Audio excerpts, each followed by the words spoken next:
Good morning.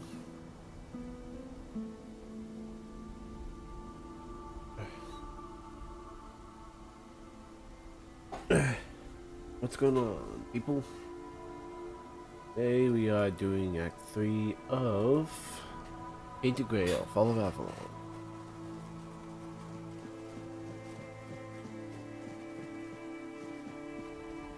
Also, I got us into the area before doing this, so there wasn't anything interesting happening. I sensed your approach, my king. I, Gurfan of the Gunvaldir tribe, salute you as my forefathers decreed. How do you know I'm not alone? So you're still speaking with your own voice. Good. At least I won't have to bother with that formal drivel Camelot loves so much. Tell me, how does it work with the two of you? Does the king speak through you sometimes? Or is he just a passenger in your head to the old man? Tell him the Gunvaldir tribe stayed loyal to the old treaties right to the end. The same can't be said of the Camelocians, a pack of cowardly dogs without honor.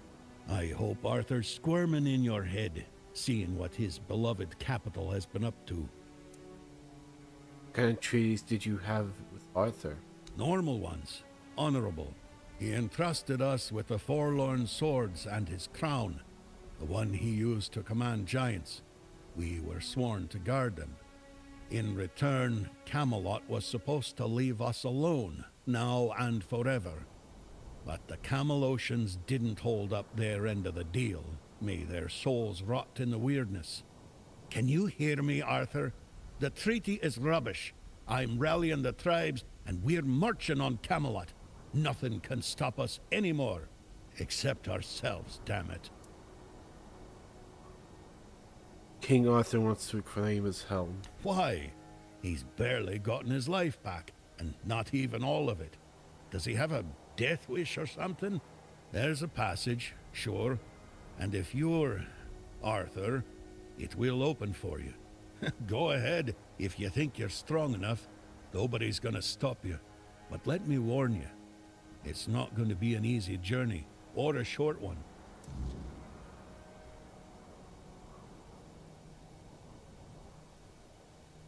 What do you mean? Well, the giants are asleep, at least on the surface. But below, what if they wake up when they see Arthur? I doubt they'll be happy. And if the giants weren't enough, there are still the monsters, and other surprises. The legends about this place make it all pretty clear. If I were you, I wouldn't go in there. At least, not until you're sure you have the strength to handle what's hiding inside, or without the blessing of the tribes, as agreed 600 years ago. You'd know that if you remembered our agreements, Arthur.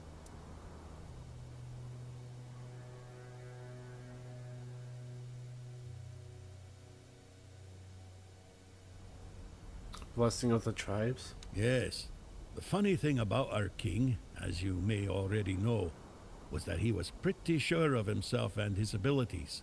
He knew he could march in there, grab his crown whenever he wanted, so he didn't sweat when he made a deal with our ancestors.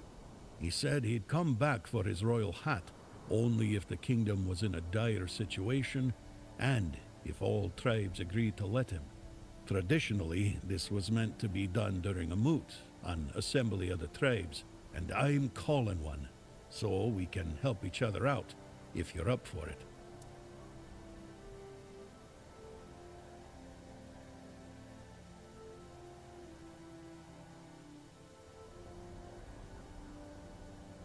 What do you need? Well, I need the chieftains to come here because we have to agree on a united front if we're going to fight Camelot. And I want to make damn sure that we fight Camelot not as a solitary tribe, like hot-headed One-Eye once, but as a united force. But I'm worried that something might be keeping them from leaving their villages. I'd like you to look into it.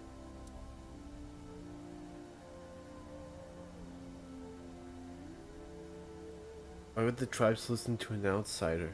They won't.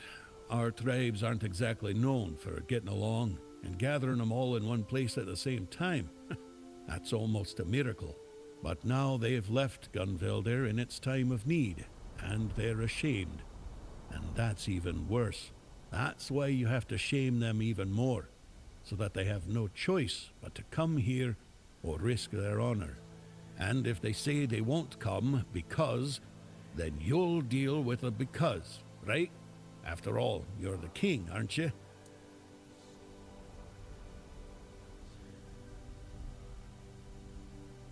Alright, help out with the tribes or go there on my own? Exactly. There's only one sane course of action, but you do you. I'll be waiting. I'm not going anywhere. As a Gunvelder, I've got nowhere to go anyway. So you want to invade Camelot? An eye for an eye. There's no other way. Does that surprise you? I was the one who honored the old treaties Camelot violated.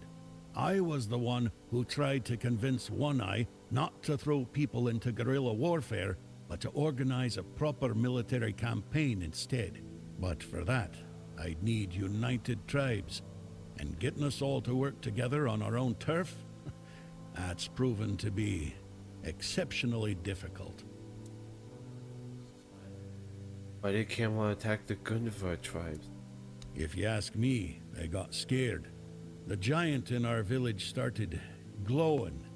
Maybe waking up, maybe coming alive. Whatever it is giants do. We were glad, though the other tribes, not so much. They envied us, no doubt about that. And that's probably why they didn't lift a finger to help when Camelot invaded our lands. Us, the Dalrida, we have changed. We're a shadow of our ancestors. But we were not the first to raise our weapons. Thought the giant was coming alive? Well, you see, the giants for us are a bit like gods. We call them our protectors. It's a tradition dating back to the battles of the Age of Legends. The Dalrita befriended the giants long before Arthur ever did. There was peace between us, even when we stood on opposite sides of the war. We honor them because we believe that when they awaken, they will repay our care with their protection. It's good to have allies like them.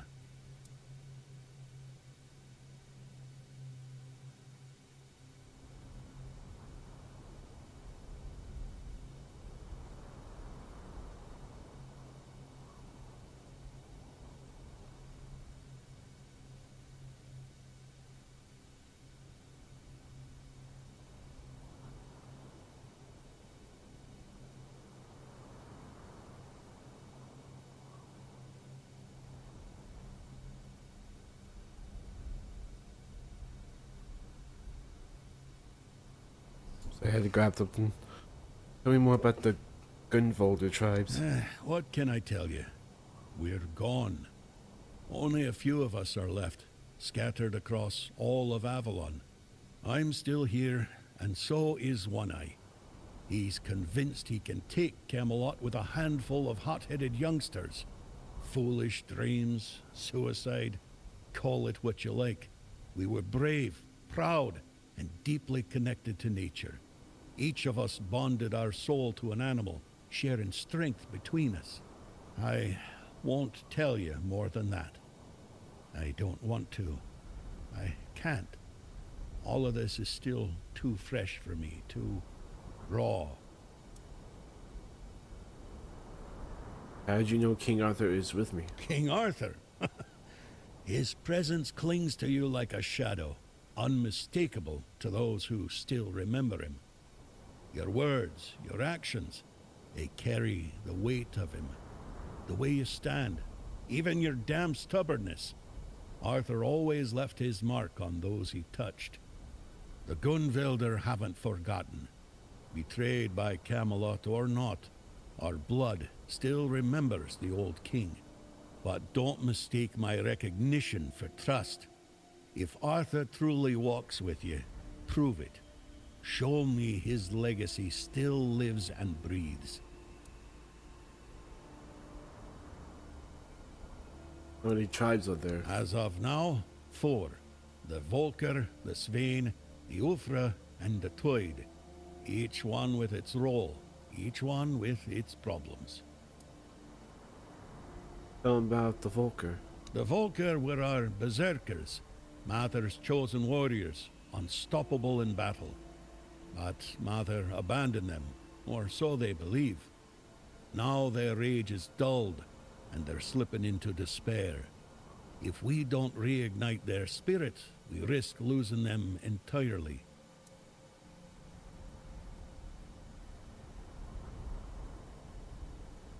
Tell me about the Sven. The Svein are hunters and guardians of something ancient, what they call a god. Forest devilry, if you ask me. Dangerous enough for us to keep our distance. Tell me about the Ulfra. The Ulfra are warriors, the best of us. Or they were. They've gone silent. No word from their chieftain, no sign of life near the haunted keep. I fear what might have befallen him.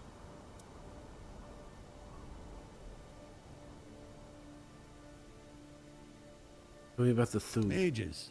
Clever, but strange. Their power is real, but their methods unsettling. They see the world differently. Useful in a fight, but don't expect to understand them.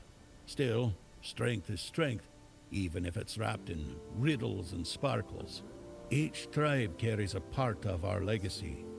If we are to stand together again, we'll need them all, even the ones who've lost their way.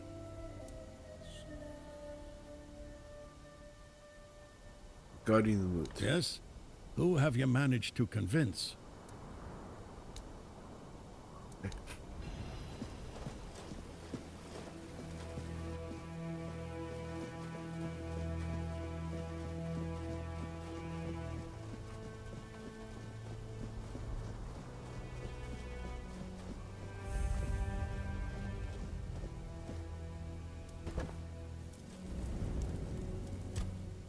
At the capital of the Dawira. What do you think of the if Hana's stance? Won't make any sense. War never makes sense. It is a tool for survival. Had I refused to wage war against the Fordwellers, humanity would never have survived on Avalon. So if Gurfhana declares war on Camelot, Avalon will once again drown in blood. But don't ask me what I think of it. Through your eyes, I see that Camelot is no longer the place I left behind. What did the capital look like in your time? When I gave the Forlorn swords to the tribes of the Dalrita, there was nothing of substance here. A few abandoned giant caves, the occasional lone pillar. Nothing more. What stands now must have arisen after my time. And I must admit, I'm impressed with how they've made it their own. Their resilience speaks for itself.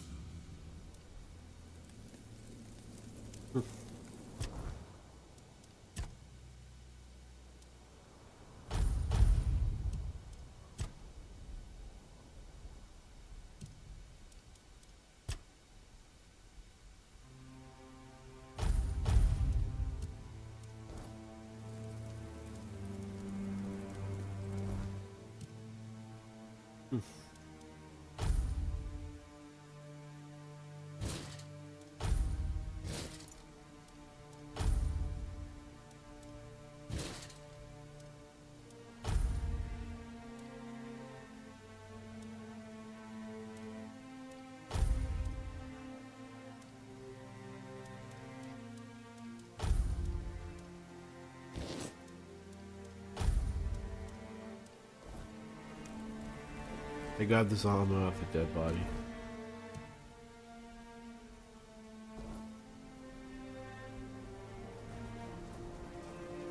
And now we go get the tribes.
Really?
There we go.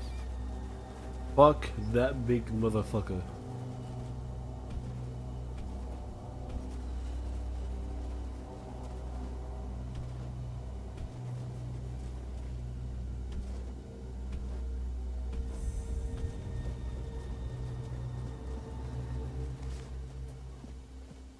Halt! No entry, outsider. I'm here on behalf of the voice of the tribes. And you've got the seal. Funny how he only remembers us when he needs something. Fine. Go on then, and speak with our chieftain, Angsver. Just try not to piss him or anyone off. The only other way out of this village is a long drop straight down.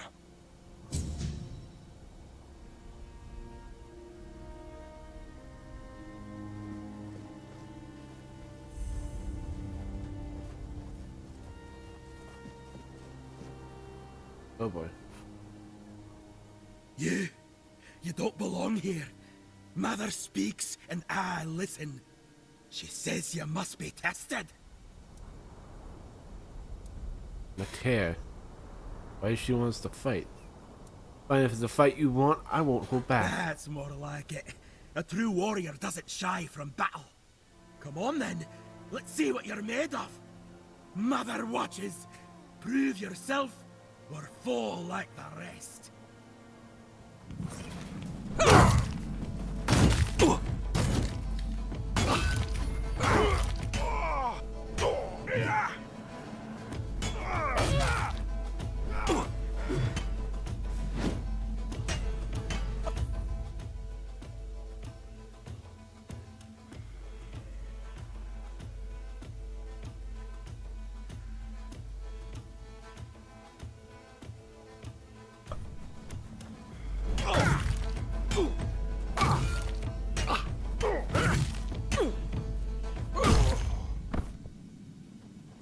Oh, he's dead. He's dead. Dead.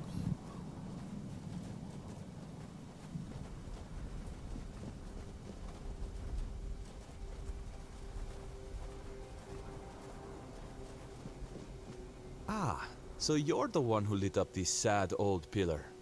You almost caused a stir among those sad lumps. Almost. So, I guess you're not exactly what they've been waiting for. But you've certainly piqued my curiosity. What are you talking about? This tribe. Once hailed as mighty warriors.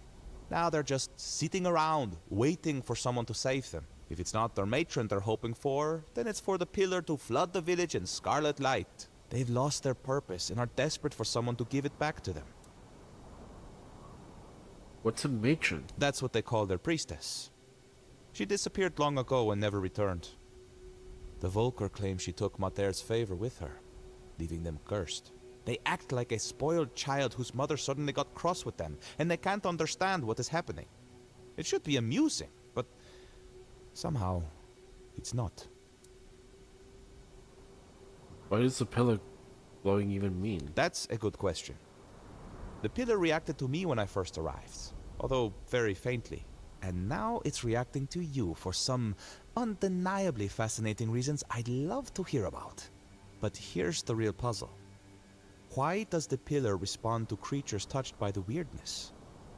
And what exactly are they waiting for if nothing is ever enough? I doubt even Angsvar could answer that, but you should ask him anyway. I'm quite curious to hear what he'll tell you. Meet me later at the temple, fellow brother in the weirdness. I have a feeling we'll have plenty to talk about.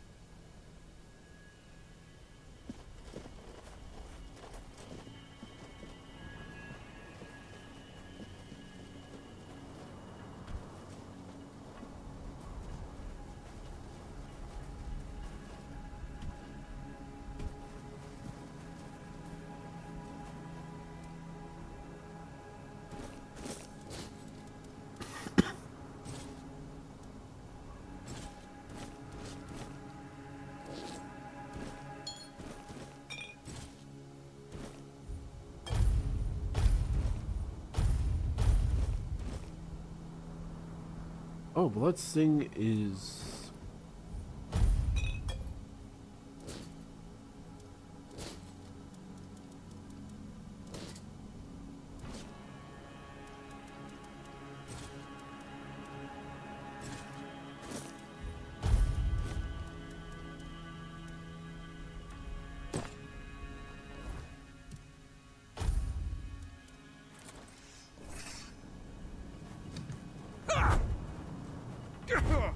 It it damages me every time I use it. That's bullshit. No. No.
Should be up by then.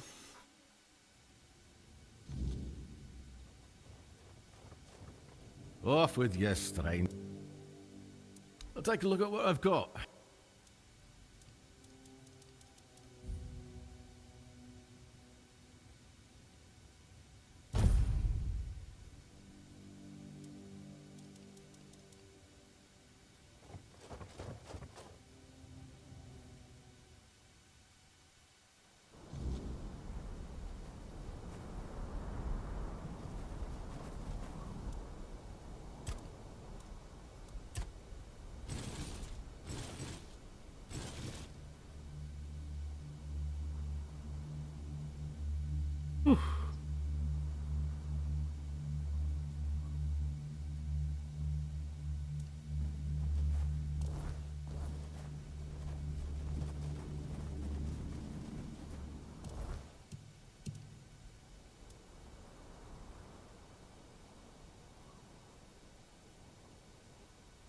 I feel I'm strong enough.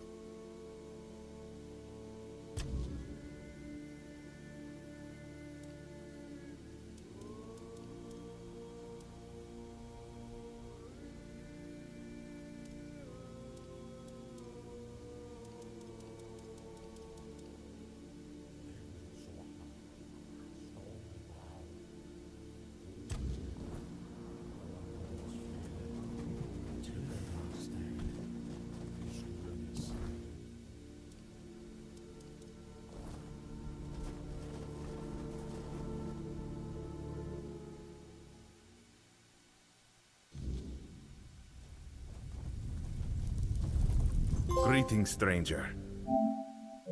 The chieftain of the Volkio tribe. What brings you here? Girlfriend sent me. He wants you to attend the moot. Really? Me? A representative of the madmen forsaken by Mother? Does he think I don't know we're the joke of the other tribes? What? Does he want them to laugh in my face instead of behind my back?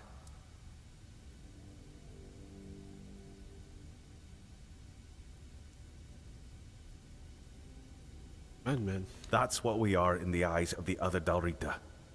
Sure, they respect our berserker's fury, when it's not too frequent, and when it happens to serve their battles. But deep down, they see it as madness. They're afraid that in our rage, we might mistake them for the enemy.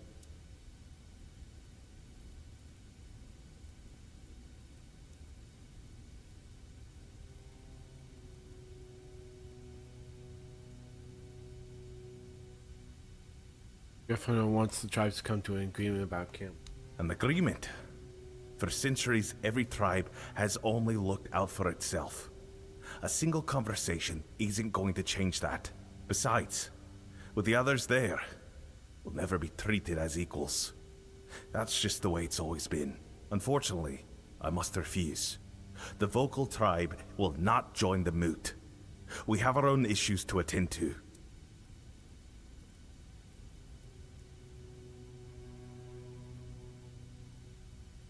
Can I help with something? There is one thing, but I'm not sure you can do much about it. It's embarrassing to ask an outsider for help, but I have no other choice. Not far from the village, there's a hill that used to be the seat of our elders. At least, it was. Until bandits moved in and likely killed everyone there. They've destroyed the bridge, fortified the stronghold, and now they sit there, practically spitting in our faces.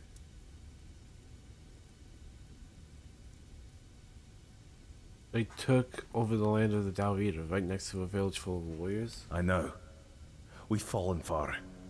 Once, we were a proud tribe. Now, we're stuck watching petty thugs parade around our own land. Mother is clearly showing us what she thinks of us. Why didn't you try to retake the eldest seat? We did. We lost too many good warriors. We underestimated them. On top of that, many Volkir left to join One Eye. So our numbers are thin. We don't even have our berserker potion. We lost it, along with Mother's grace. I take it you want to reclaim the seat of the elders? Yes, but if my warriors couldn't do it, I don't expect you to manage it alone. Still, maybe if you could sneak in there somehow and... I don't know. Either way, anyone who helps drive those dogs off our land will be rewarded. I'll take care of it. I appreciate your courage, though I hope it is courage and not just foolish bravado.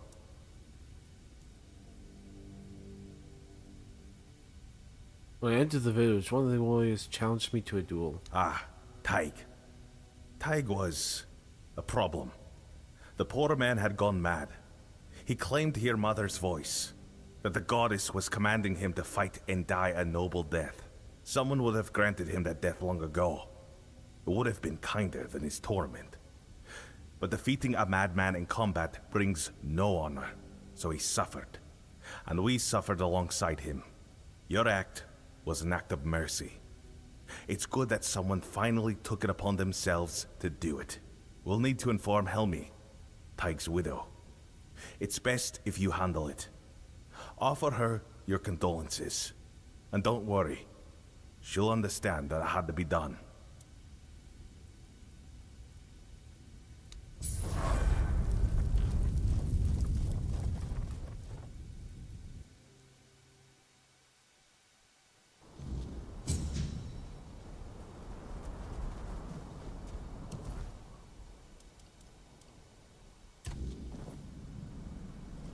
Help with the Volker first.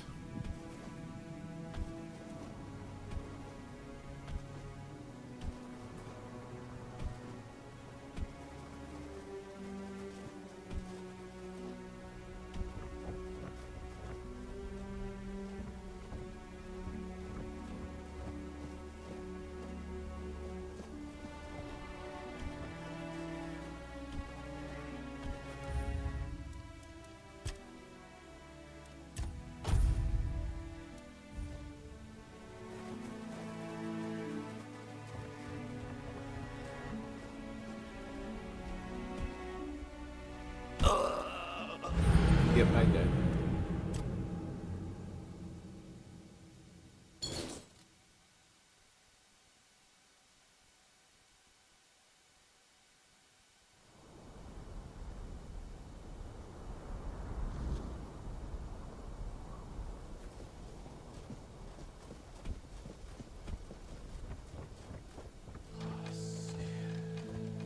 Do I have to repair this? 'Cause it's over there. It's just across the way.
Fucking finally. So this is probably not gonna kill me.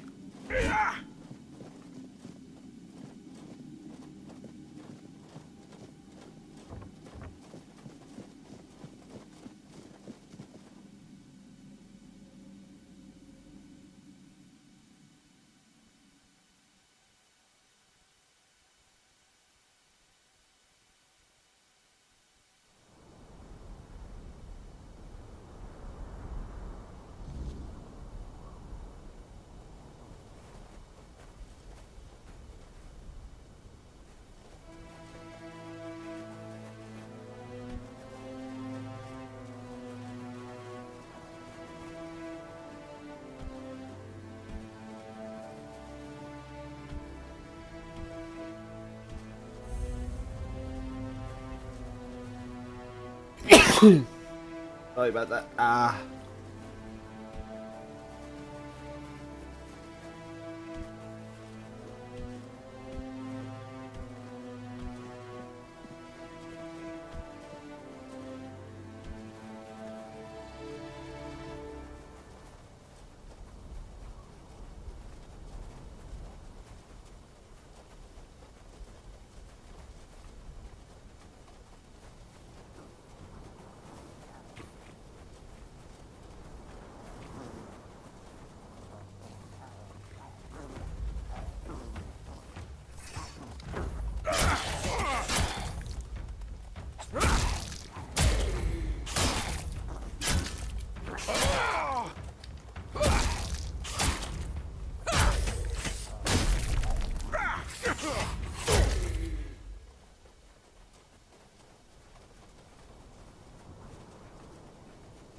There we go.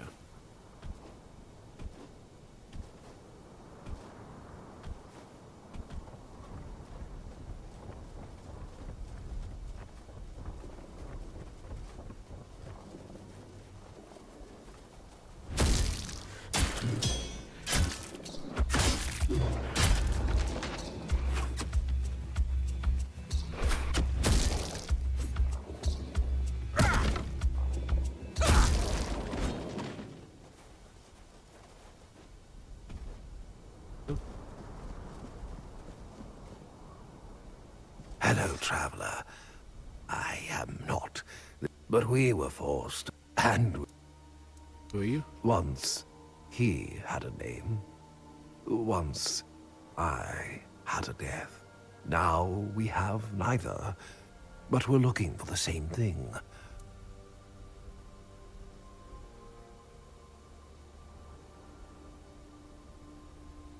What happened to you? I was meant to sleep under stone and soil, but the crack in the worlds caught me and dragged me back into warm flesh. The man you see never asked for this. I, too, never asked for this.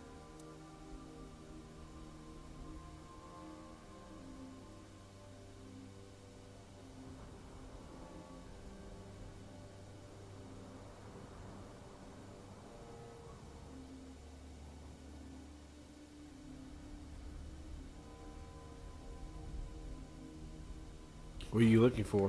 My grave. If we find it, maybe the world will remember how to set us apart again. We can feel that you are fearless, and you're on a journey anyway. Would you help us out? Find where I was laid and tell us. Perhaps then we can both go where we belong.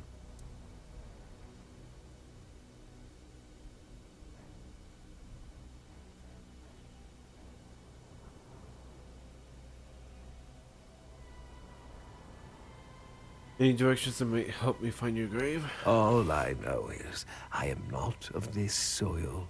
Yet this soil is where I decided to lay. I didn't belong here, and yet this is where I found myself, and my purpose. I know this isn't much to go on. Farewell.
Sorry if I'm a bit boring. I don't know what to say except, wow, this is a cold winter day. The fuck's the music anyway?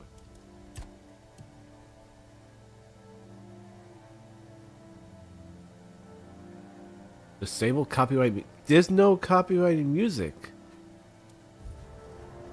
I don't hear any copyrighted music. What? Hold on a second.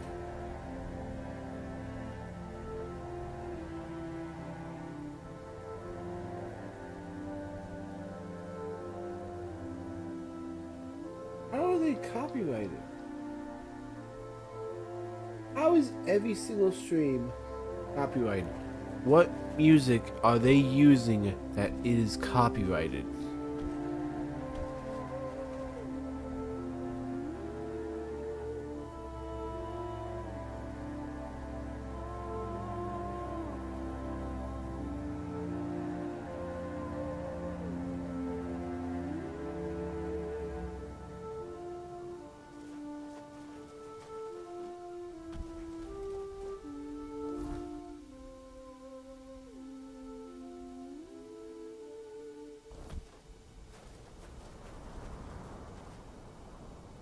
With Sir Galahad.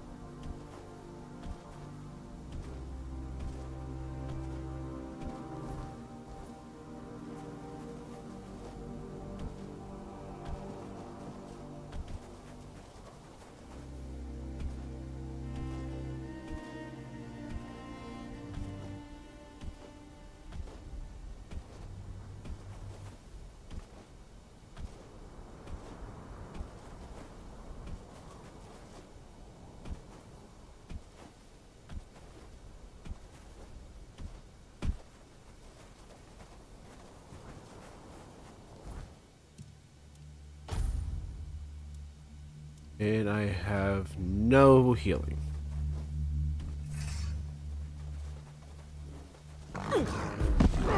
You fucker.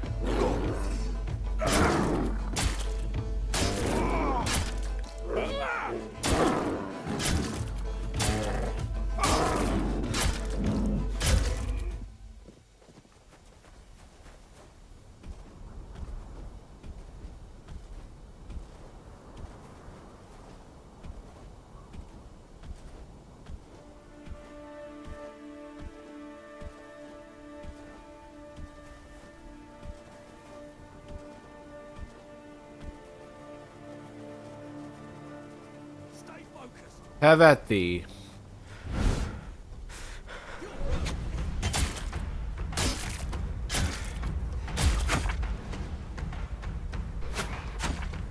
This is my lucky day.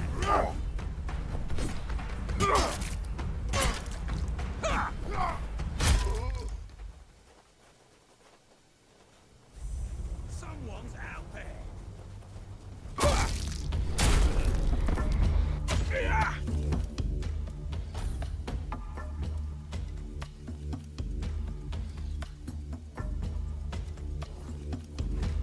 No match for a man. Your gold belongs to us now.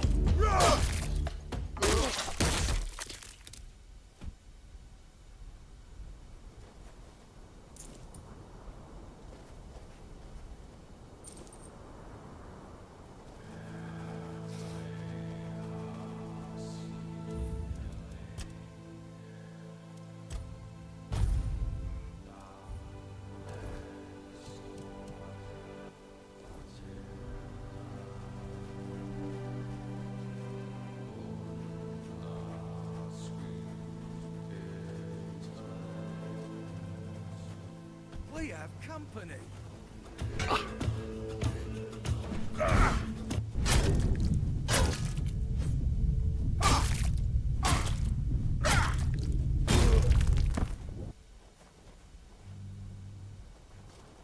We're not alone. Your money or your life. My money, bitch.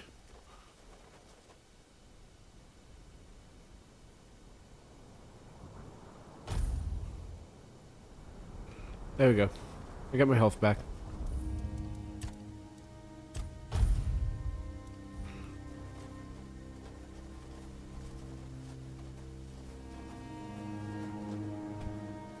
Did you hear something?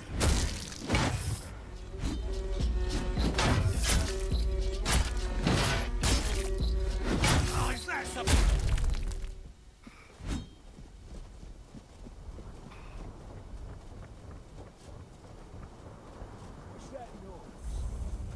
Me, bitch.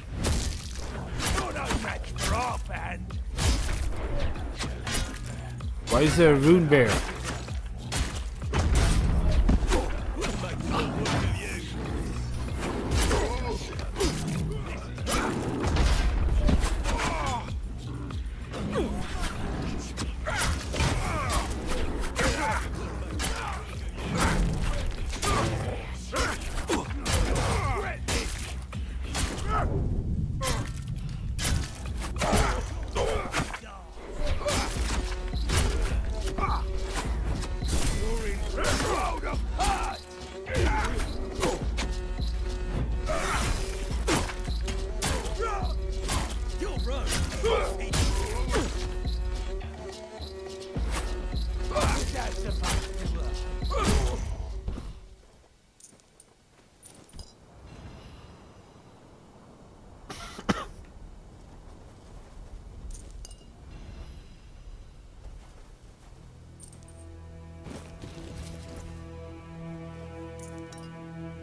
Oh Lord.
I need to hurry.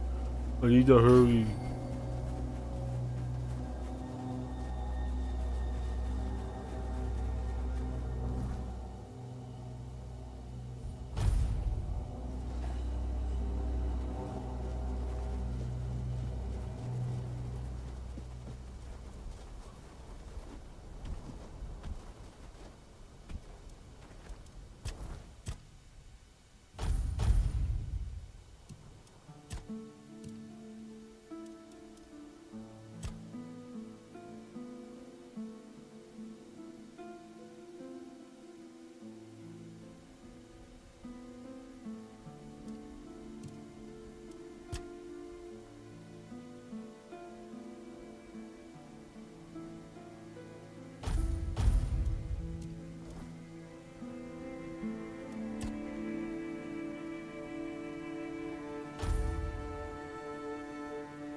And to the village leader, tell him the good news.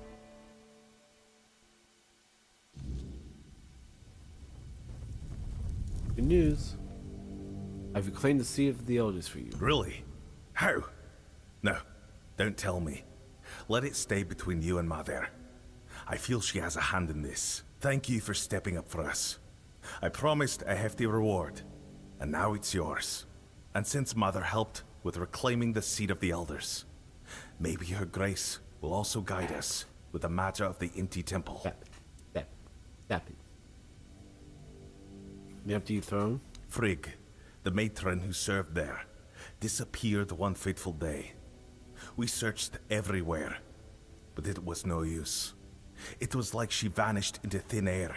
The sacred totem of Mother, passed down from matron to matron, disappeared with her. Without it, we can't appoint a successor, and the temple has remained empty ever since. Why did she leave? It's hard to blame her. She left after the massacre of Gunvalder. Her daughter was with a man from that tribe, and was in the village when it happened. Frigg was furious that we didn't come to their aid. But tell me, would anyone have helped us if the situation had been reversed? Of course not. I've spent years questioning whether I made the right decision back then. Even now, I don't have an answer. And I no longer have the strength to dwell on it. I take it she's important to your tribe? You're right. Only a matron can brew the sacred potion that allows us to enter the battle frenzy. Without it, the Volker tribe isn't worth much.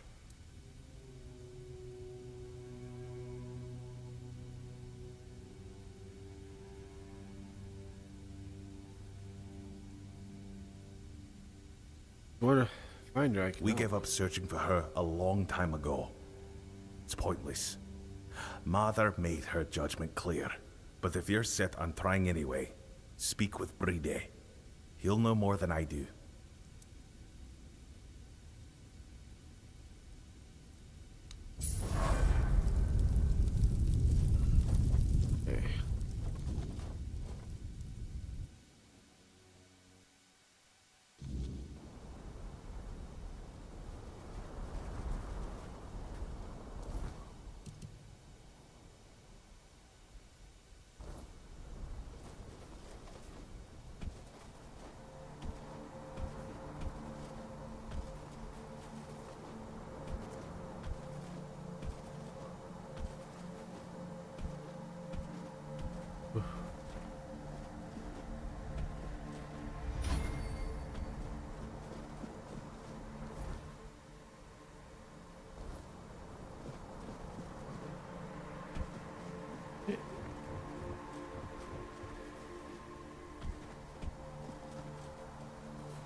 This way?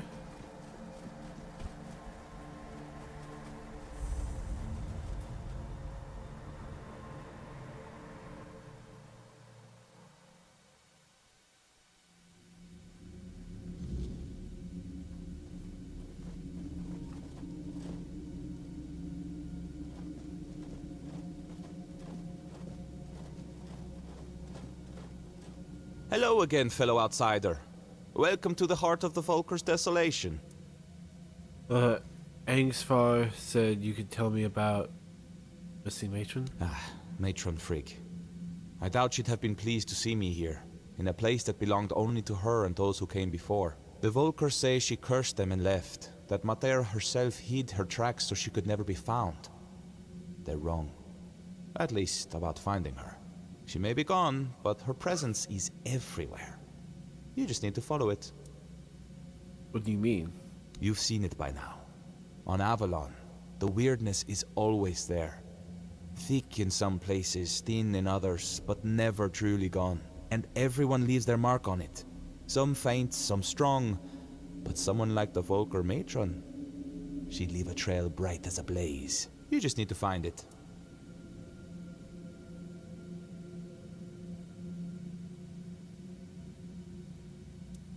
Why haven't you tried doing it? Oh, I have. But she never showed much of herself to me. Maybe I wasn't to her liking. She was a serious person after all. Me? Not so much. But you're here for a reason.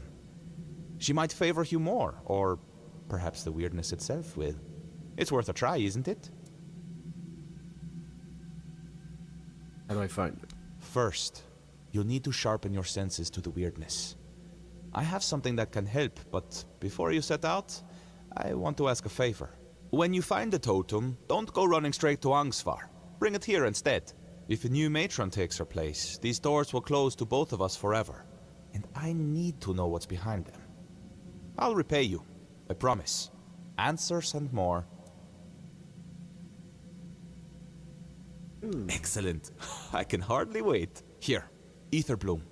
Woven with ethereal cobweb and just a hint of wolfsbane. You'll need to smoke it. Be brave.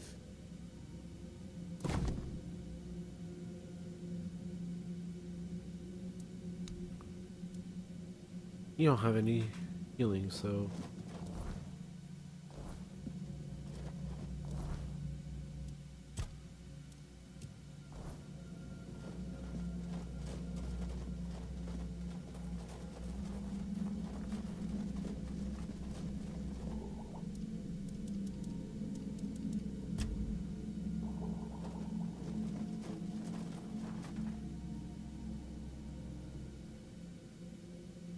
So I'm just gonna say, it should not need to cost gold.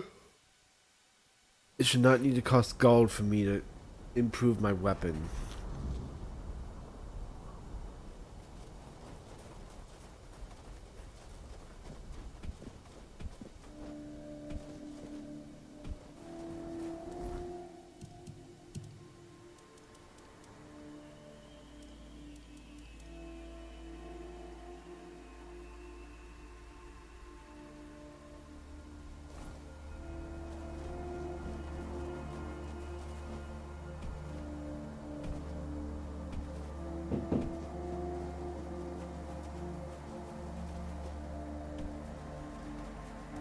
Give me a minute, I just heard something.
I'm backside of that.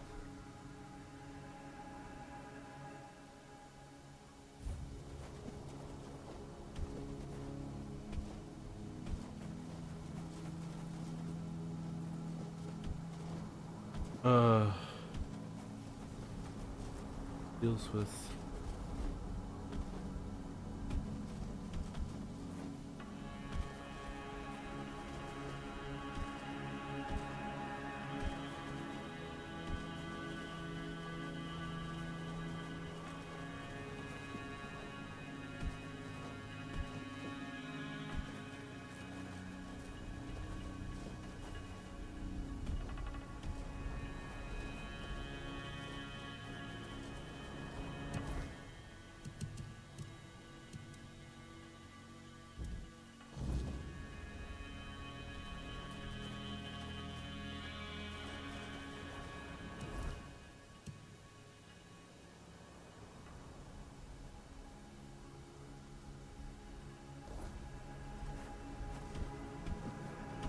okay.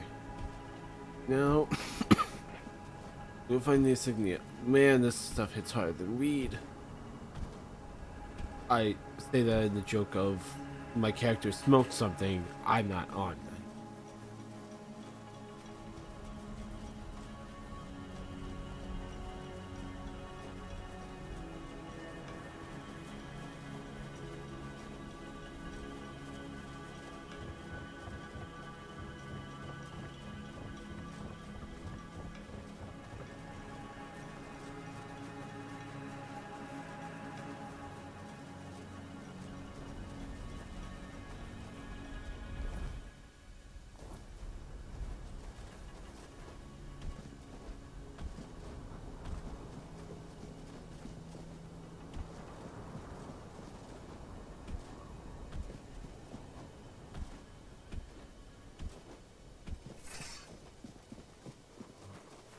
Die, Sky!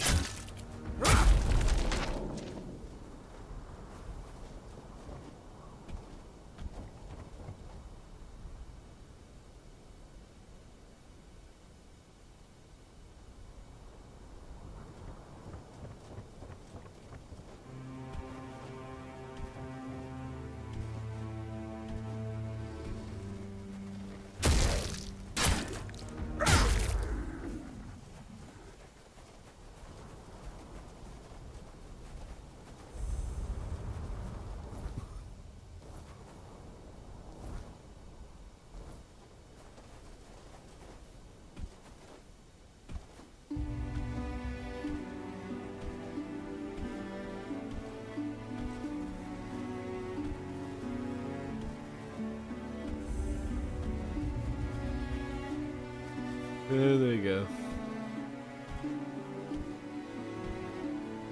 Oh.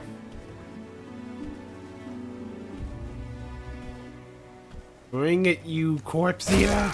Ah! Ah! Ah!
Well, now I have all the clan rings.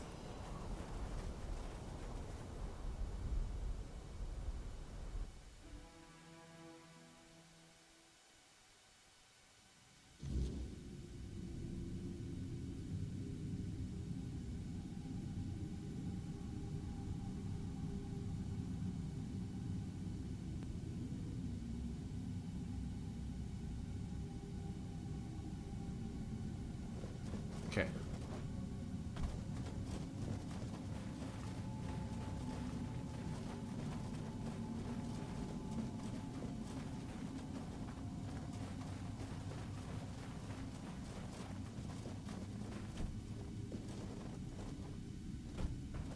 Don't tell me,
why did it just feel a chill down my spine?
Oh. Oh my god, it's taking me to the other one.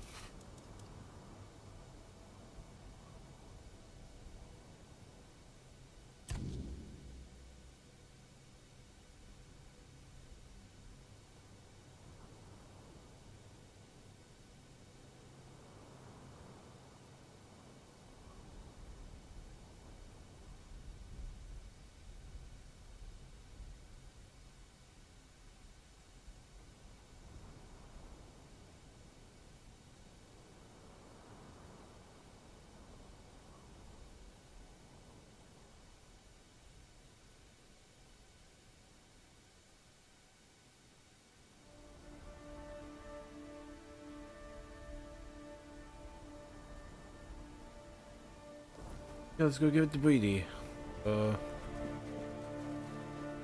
Lady?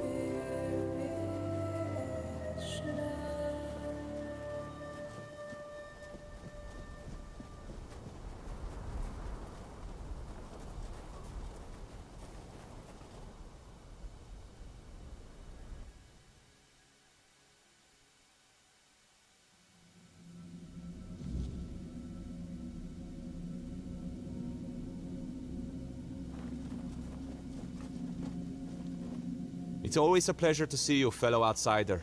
What brings you here today?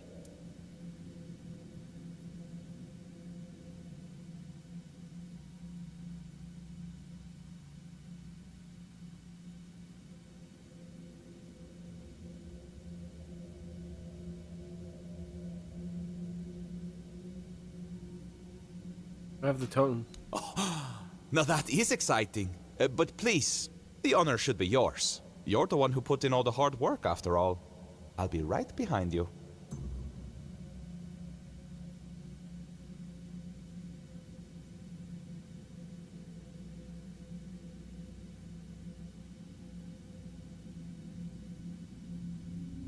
What's the pick doing among Dalida? Why, chasing mysteries, of course. You know what I find the most fascinating about the Volker? Almost all of them carry the faint scent of the weirdness. The traces of it run through their veins, like tiny sparks lighting them from within. That caught my curiosity, so here I am, trying to satisfy it.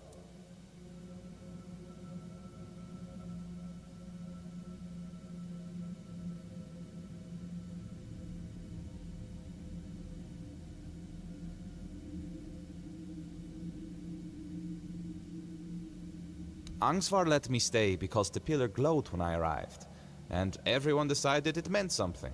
Salvation, a new beginning, anything to pull them out of this mire. I turned out to be none of those things. So I promised him I'd at least try to figure out how to open these damn doors without the matron's totem. So far, I've failed spectacularly at that too.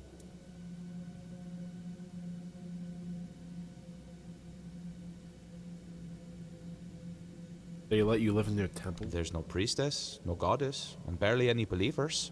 Hardly enough to call it a temple, is it? Faith breaks so easily. That's why we don't believe in locking it away in buildings. Or people, for that matter.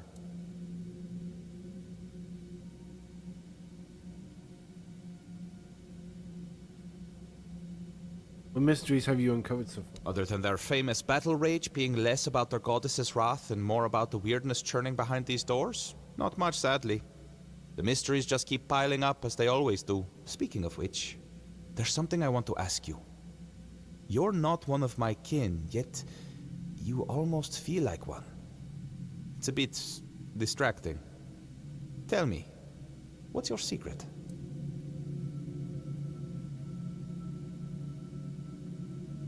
How do you know I'm not picked? I did say almost, didn't I? I may not know every pict on Avalon, but I know my own when I see them.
Oh my god, I only have my... It left me with the fucking...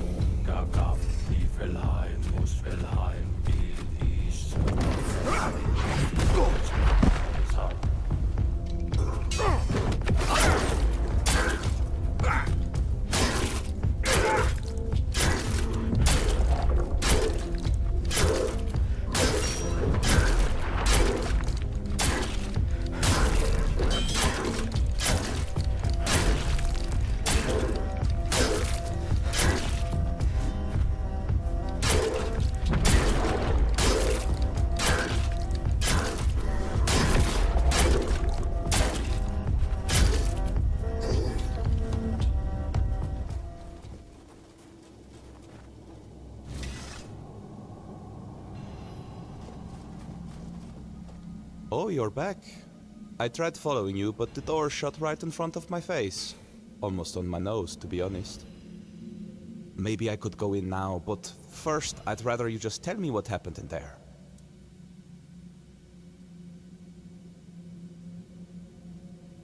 I fought and killed a Ford dweller. A Fort Dweller? Ah, so it's just as I suspected.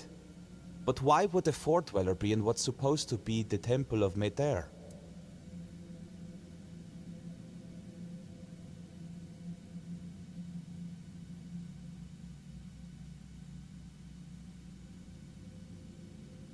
Wait, you suspected? Mm-hmm. Angsvar told me the pillar in the village was ancient, and that back in the day, it would blaze scarlet with Mater's true fury. But we both know that it simply reacts to creatures touched by the weirdness, and it hardly ever blazed for either of us. That's because it's tuned to react specifically to the Fort Dwellers. I know that Alrita fought alongside King Arthur against them, but it still doesn't explain why this one tribe has a pillar like that.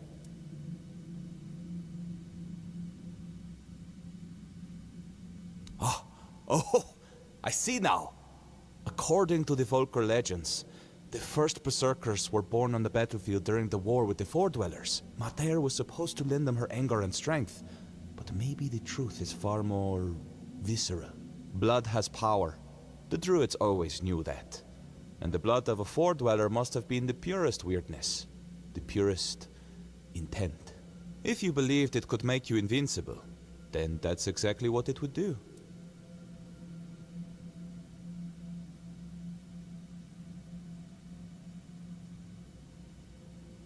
War is disgusting. Blood, rot, viscera, it's all part of it. What happens in war is never pretty. Maybe, once. It could have been a captive, brought here by the Dalrita and hidden in the vault. But there's no way it survived for 600 years, being bled over and over again. Nothing could endure that. At least, I hope not. I think it's an apparition of the weirdness. Same with the blood. But with intent that strong, sustained for so long, it's probably indistinguishable from the real thing. Well, I can't say for certain. Although personally, I don't believe she's truly on Avalon. As for the potion, her wrath isn't really hers. It's born of the weirdness. That's why so many of the Volker still have its traces coursing through their veins. Once someone drinks the potion, it stays with them. But that much weirdness all at once for someone so unprepared? Well, it can't be good for them. No wonder other tribes thought they were madmen. And no wonder there are so few left.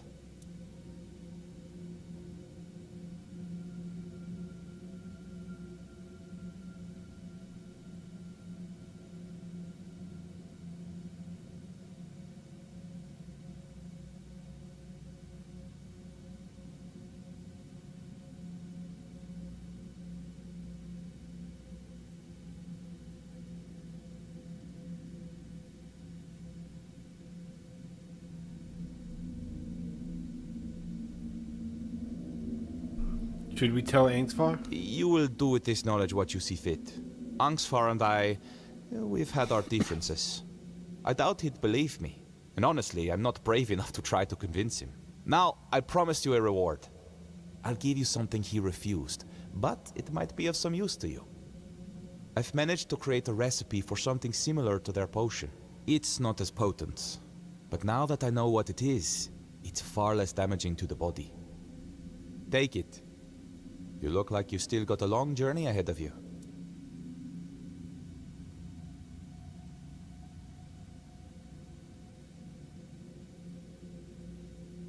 Why did Angsvar refuse this potion? The potion is sacred to the Volker. What I've made isn't. He worried that instead of giving his tribe a new purpose, it would only hasten their decline. And I think he might have been right.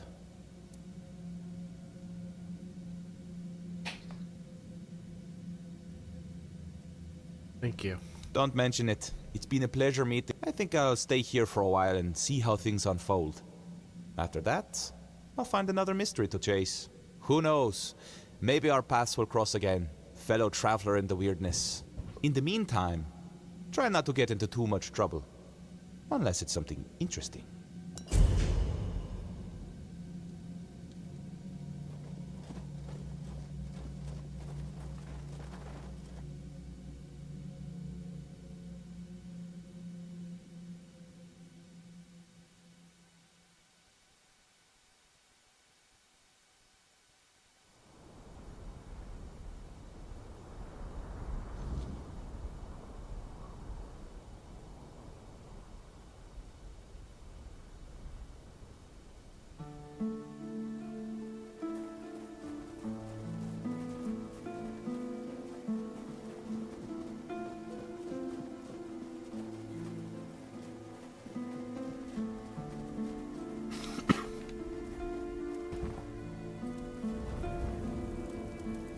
And did you know some of the Dalriada were drinking Mordrell blood during... No. How would I? The tribes were our allies, but they commanded their own forces. The truth is, that war made monsters out of us all. The Four Dwellers weren't just any normal enemy. The way they looked, the way they wielded the weirdness. To many, they seemed almost godlike. I don't condone what the Volker did, but sadly, I understand it.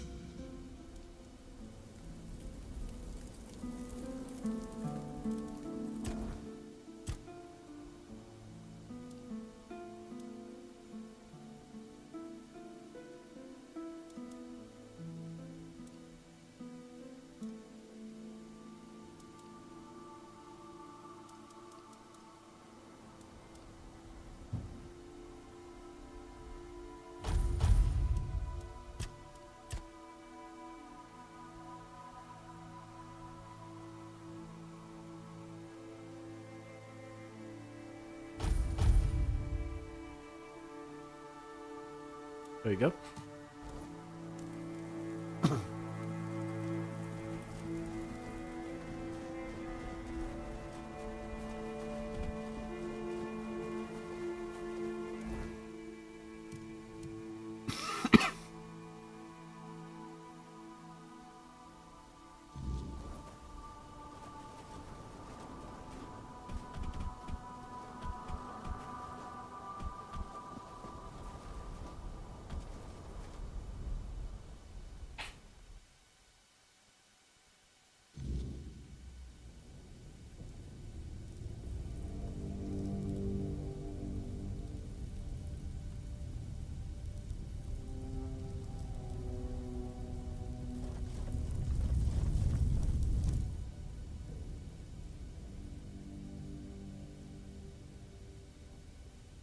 I found your matron. She's dead. With our luck, it couldn't have ended any other way.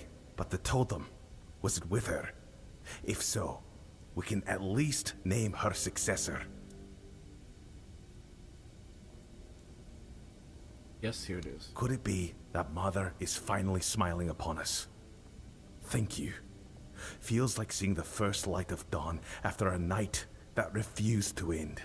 But this isn't the end of our misfortunes. Elspeth, the girl chosen to be the next matron, took her own life today. Threw herself onto the rocks.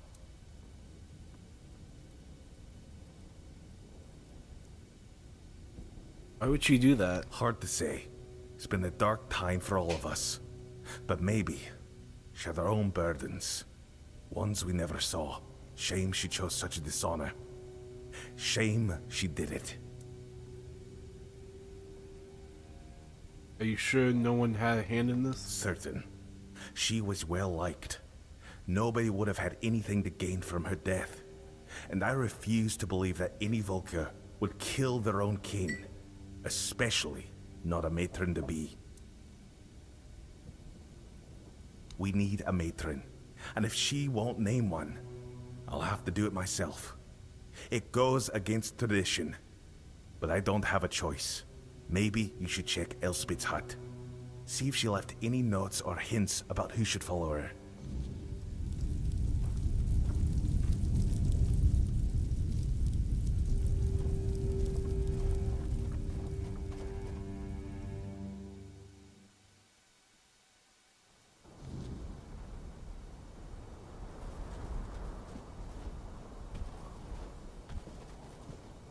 Oh boy.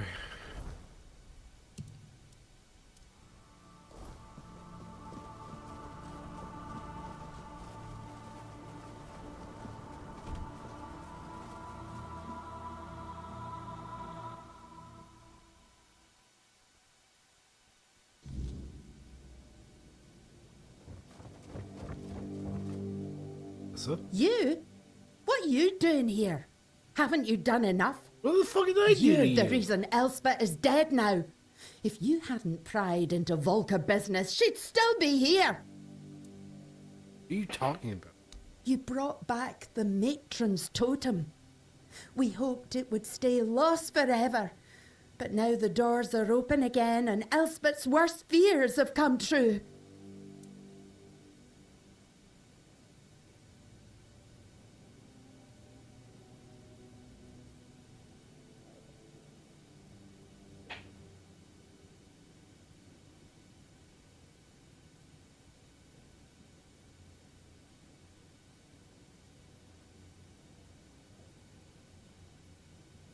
Elspeth didn't want to be the matron? No.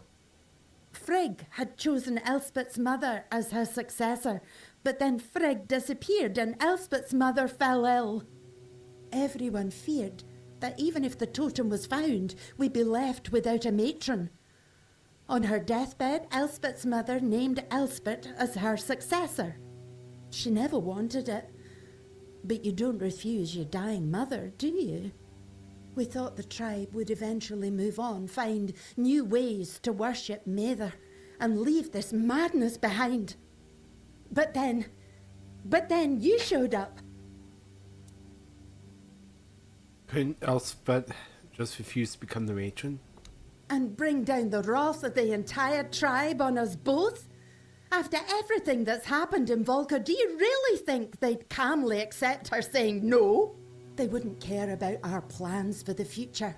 Plans that don't involve Elspeth being stuck in the temple forever. To them, it's an honour. This entire tribe is worthless. They all see themselves as Mather's chosen, yet they act like sheep who can't survive without a herding dog.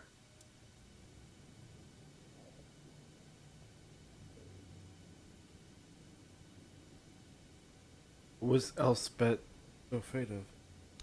You don't know? They didn't tell you? Being the matron is torment. It only ends in death. When a matron undergoes initiation, it's said she becomes a living vessel for Mather's wrath. It's like drinking that cursed potion. Your veins burn and your mind screams for blood. Our matrons spend their days isolated, barely holding back the berserker madness that threatens to consume them. They rely on calming herbs, meditation, whatever they can, but they need an iron will to endure. Elspeth wasn't like that. She wore her heart on her sleeve. She loved people. She loved the mountains. She wasn't meant to spend her days alone in a dark room, hovering on the brink of madness. Why didn't the two of you just run? I wanted to. I would have become nameless and lived among the non-reader, anything to stay together. But Elspeth, she couldn't. She said she couldn't break the promise she made to her mother. And what about her promises to me? How were they any different? A broken word is a broken word, whether it's to me, to you, or to Mather herself.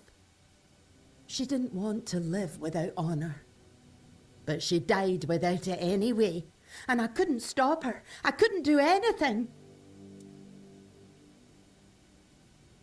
I'm sorry. Yeah, me too. Now you see why we don't like outsiders prying into our business. Here, Elspeth left this letter for you. I found it among her things. She must have written it when word got out that you were looking for Frigg. Take it and go. There's nothing left for you here.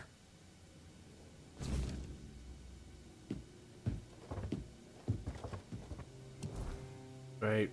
Can't believe I'm the cause of someone's death. Outside of viewing this, it means I've succeeded and I'm gone. It tarnished my honor when I went. That was the only path that's less dishonorable and affects no one but me. I had faith you would find the matron's totem, and it was the kind of faith that filled me with dread. I know I wouldn't have been a good matron. In truth, I don't think anyone really is, because there's nothing good about being a matron.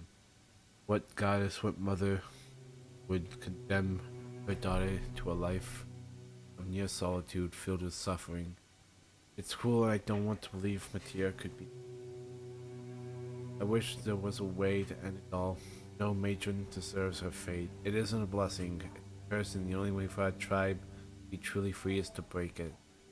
But if someone must take my place, please let it be someone with unshakable resolve and nothing left to lose. Let it be someone without regrets. Let it be someone who fully understands the magnitude of this. Let it be someone who is nothing like me. Elspeth. Fuck me.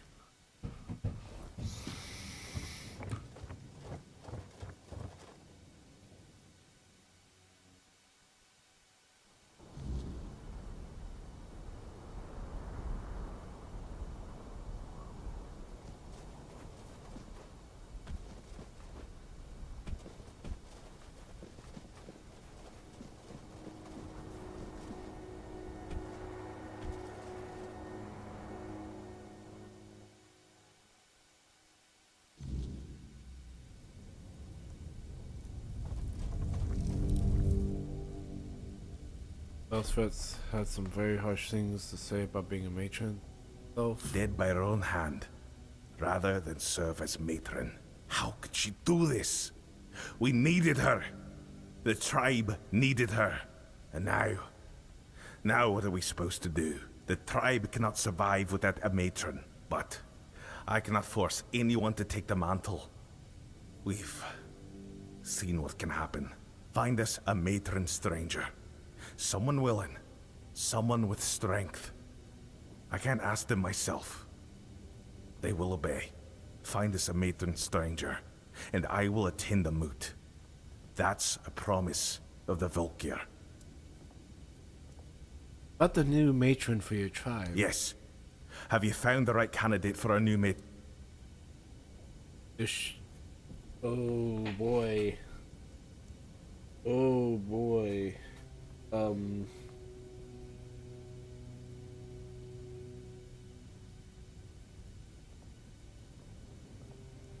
This is the Volkar tribe, right?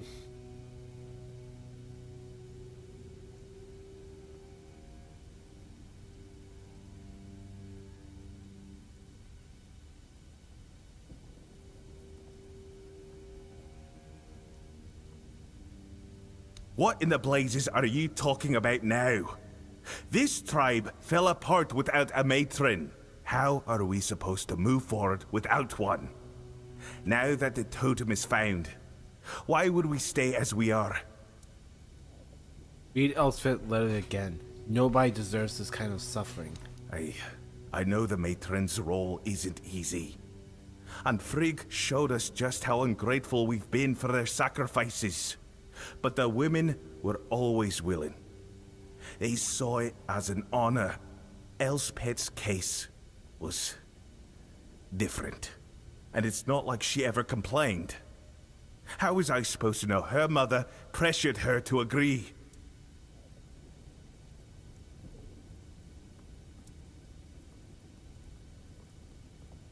If she complained, she'd be deemed honorless. Aye, that's true. What happened to Elspeth is tragic, but she had years to prepare. She knew what was expected of her when she chose to build a life with Nisa. Look, these have been hard times for the tribe. We've lost so much. And you've only just returned what we've been missing most. There is no Volker without Mother. And no Mother without the matron. Your Mater's wrath is just bottled weirdness. Careful. You're inching dangerously close to blasphemy. You've helped us, but my patience has limits. It's true. There's a specter of the weirdness, a four-dweller in the temple. Your potion contains its blood. You went into the temple? That's forbidden. Only a matron is allowed in the inner sanctum. Really? That's your concern right now? Yes, because if I let myself think about what you're saying, it would mean our entire history is a lie. We've always believed we're Mother's chosen, the carriers of her divine wrath. And now you're telling me we're nothing more than savages drinking our enemy's blood? Everything Camelot accused us of, every bit of savagery they claimed, suddenly feels possible. You're not listening. I am listening. What I'm hearing is madness. Our tribe is supposed to be Mother's chosen, with her wrath flowing through us. What you're saying makes us exactly what Camelot has called us for centuries. Barbarians. Drinking the blood of our enemies? How does that make us better than the beasts?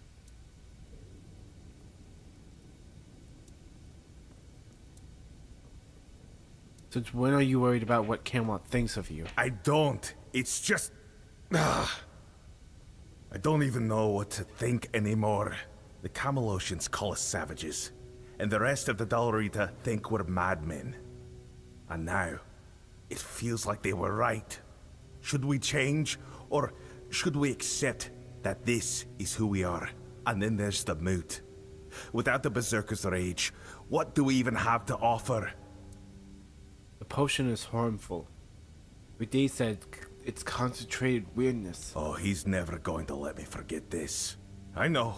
I've had my suspicions for a long time. Even before everything with Frigg. There were never that many of us. And the madness people claimed we suffered from. It's true. It's taken more of us than I'd like to admit. But without it, we're no one. Our tribe might as well be nameless.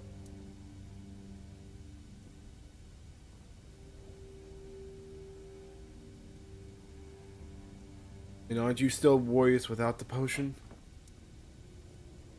Ride could help you. He made his own potion. I know. I only hope he doesn't gloat too much when I come begging. But you're right. This could be a new start for us. Let everyone see our fury one more time. Thank you. I'll bring this to the rest of the tribe. And then, we'll see. And I remember my promise. I will attend the moot. We'll see what comes of it. I'd gladly see Camelot crushed, but not if it cost us what little we have left. And I suppose we'll finally put Bride's potion to the test. It's not sacred anymore. Maybe it's time we stopped dying for it and started sharing it. Bride will be delighted. Smuggler arsehole. Nobody gets on my nerves quite like he does.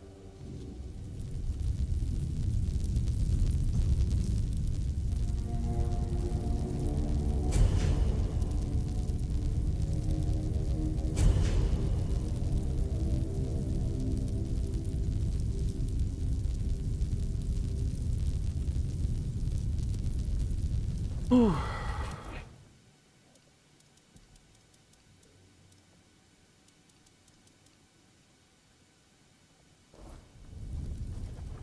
go find the gear. I don't know how to say his name. There's a lot of ways of saying like names of ancient or like another language, but I don't know how to say it.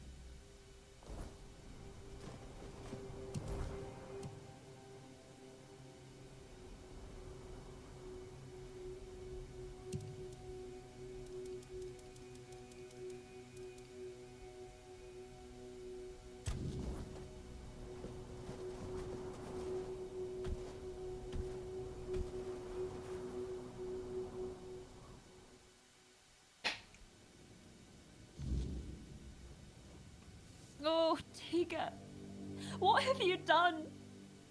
Why did you leave me like this? So brave, yet so foolish. What am I supposed to do now?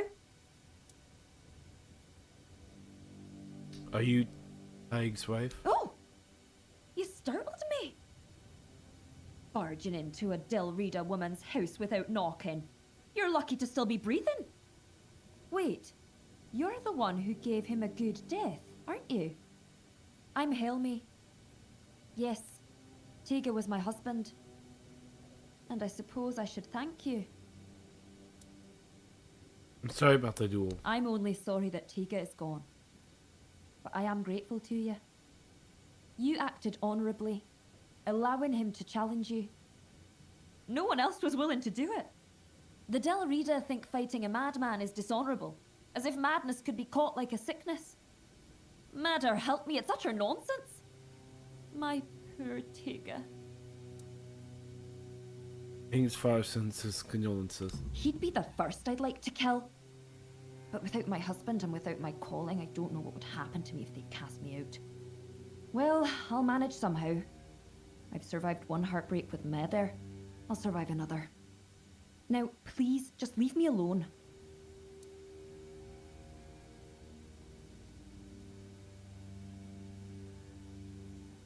Tig was yelling that Matthias has ordered him to kill me. Do you believe that? I don't believe Meder was speaking to him.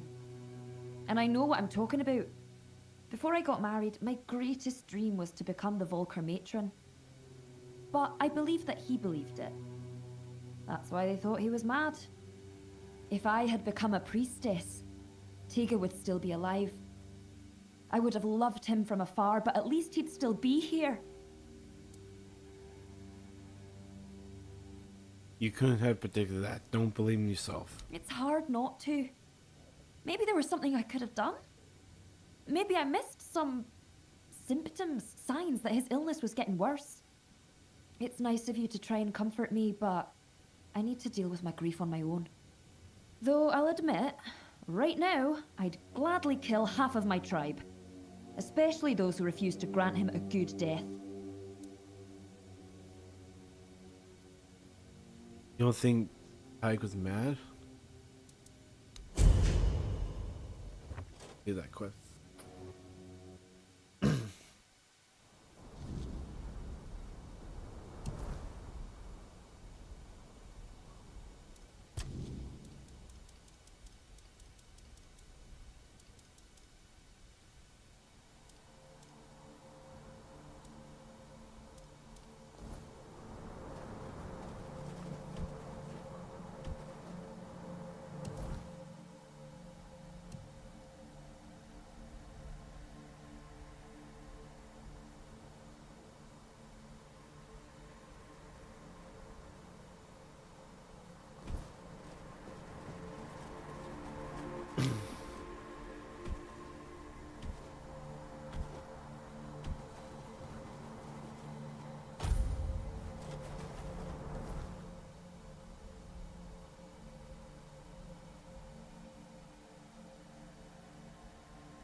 Ooh.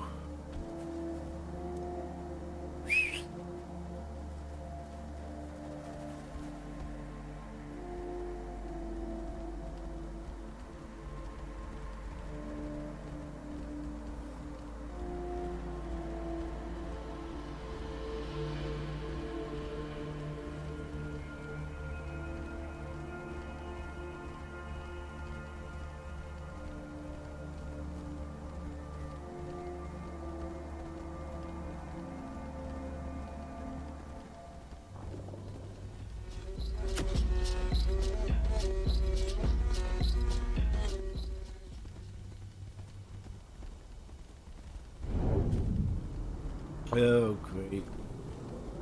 Here comes the weirdness.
I think you lost your way. Turn back and be on your way. Where am I? This is the village of the Sven tribe. Whatever you're looking for, you won't find it here. I'm looking for your chieftain. I have a message. Of good heart. Then maybe you'll find something. Especially since you have the seal and all. What's the message? It's meant for your chieftain. Sure, I was just curious. Go on in. The chieftain's hut is the biggest one. Right in the middle of the village. You can't miss it.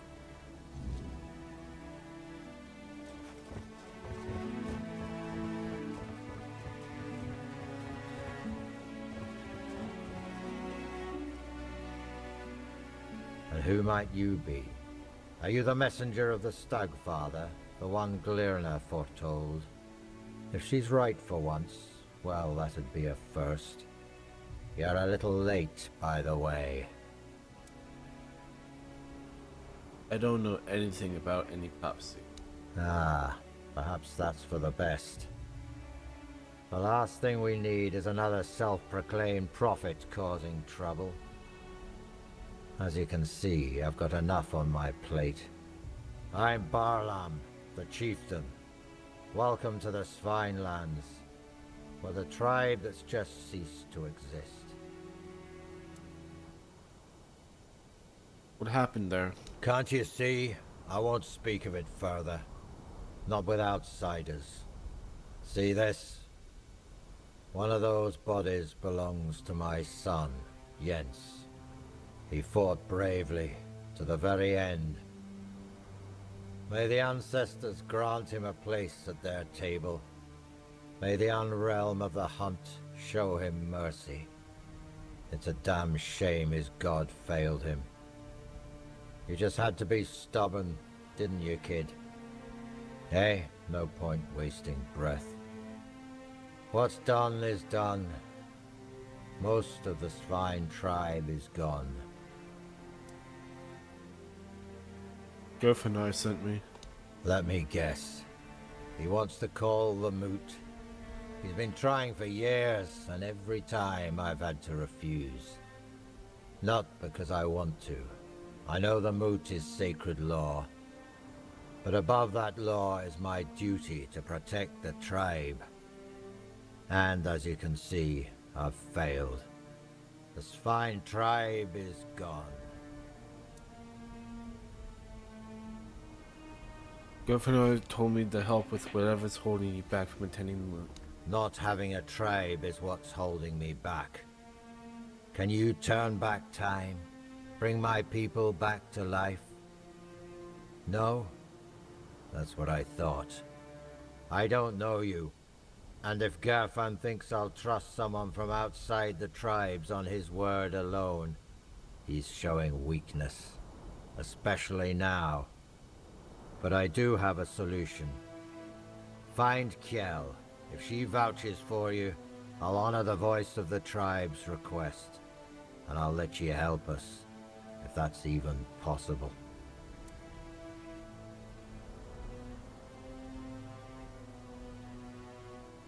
Alright, I'll go find Kajal. She should be nearby. She'll have a task for you, something to prove you can be trusted. Once that's done, meet me here. Maybe then I'll share something.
Did I get anything out of that?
You picked a damned bad time to show your face here.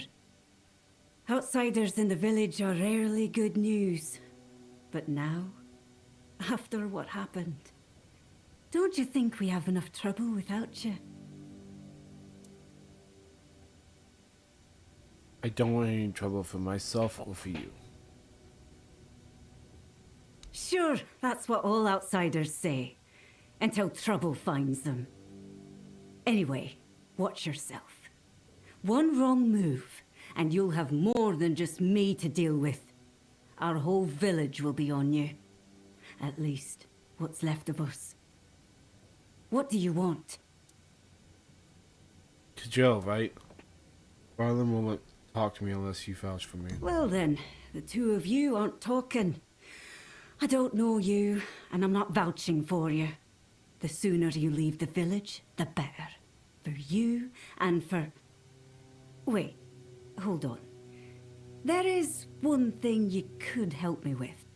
One of our hunters went to the cave nearby, and hasn't returned. With everything that happened here, I forgot all about him. If you want to prove yourself, find out what happened to him. And don't come back empty-handed.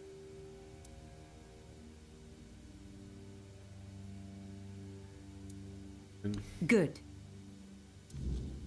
What happened here? We haven't even buried the bodies yet.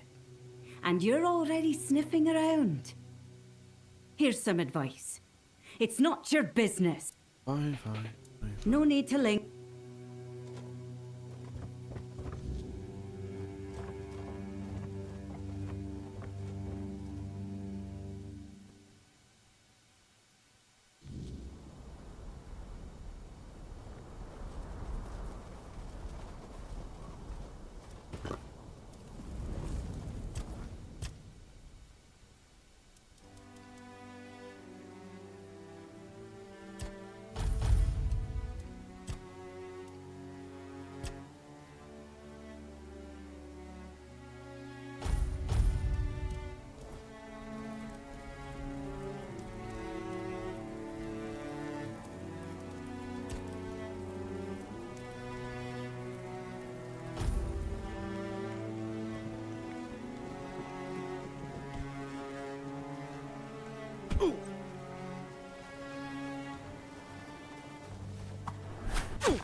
Come on, I don't care.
Here we go.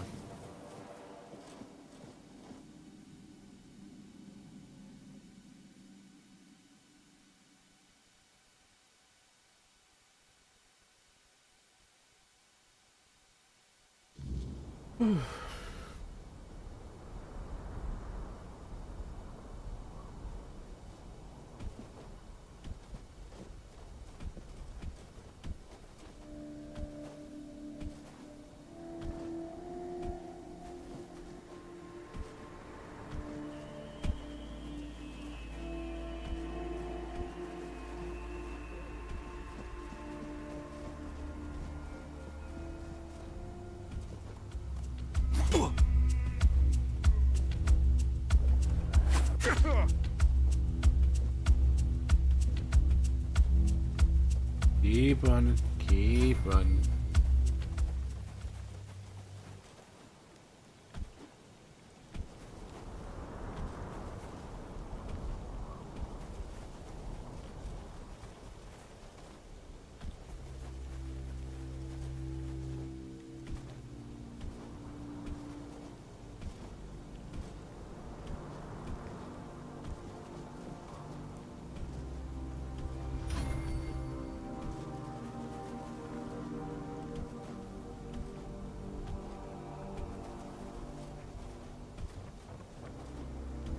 Here we go. Hey Joe, I'm back.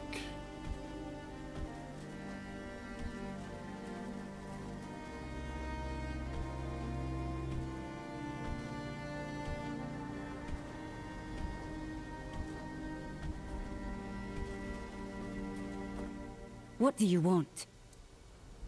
There was no hunt in that cave you sent me to, only a bottomless. What? You went to the bottomless cave? And you made it out alive? That's impossible! It would have torn you apart in an instant. Maybe the hunter's somewhere else? There is no missing hunter. I sent you to the bottomless cave because I was hoping to get rid of you. But now that you managed to make it out alive, I have to admit I'm impressed. I'm the best huntress here, and even I have respect for that place. I don't dare set foot in those parts. Go talk to Barlam, our chieftain. He'll probably find some use for you.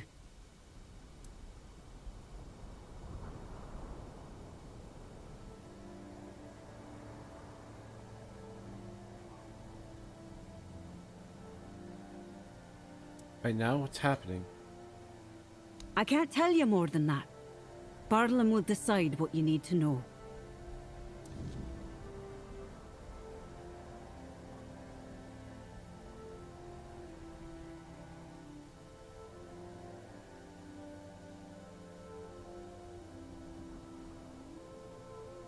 You kill him. No need. Oh, I guess now I can go talk to Barlam. I hope so. I hope I can talk to Barlam.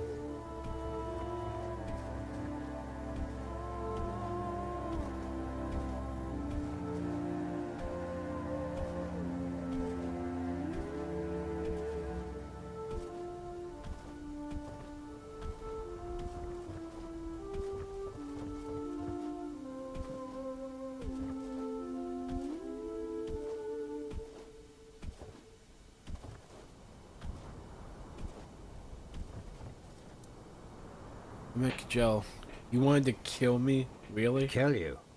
Maybe. But the fact that you're still breathing only proves your strength. And your determination.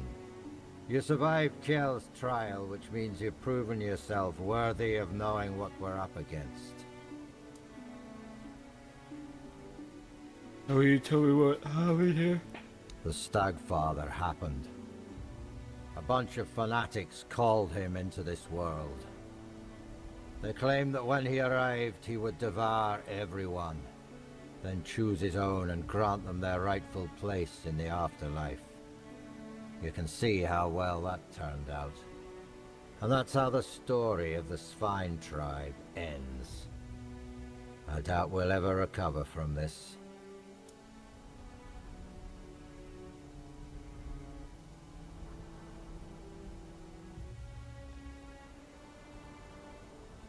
Isn't the Stagfather a god? He is our most important god, the one we worshipped in the homelands. And we brought him here with us. He watched over us, blessed us with an abundance of game. In return, he had our unwavering devotion.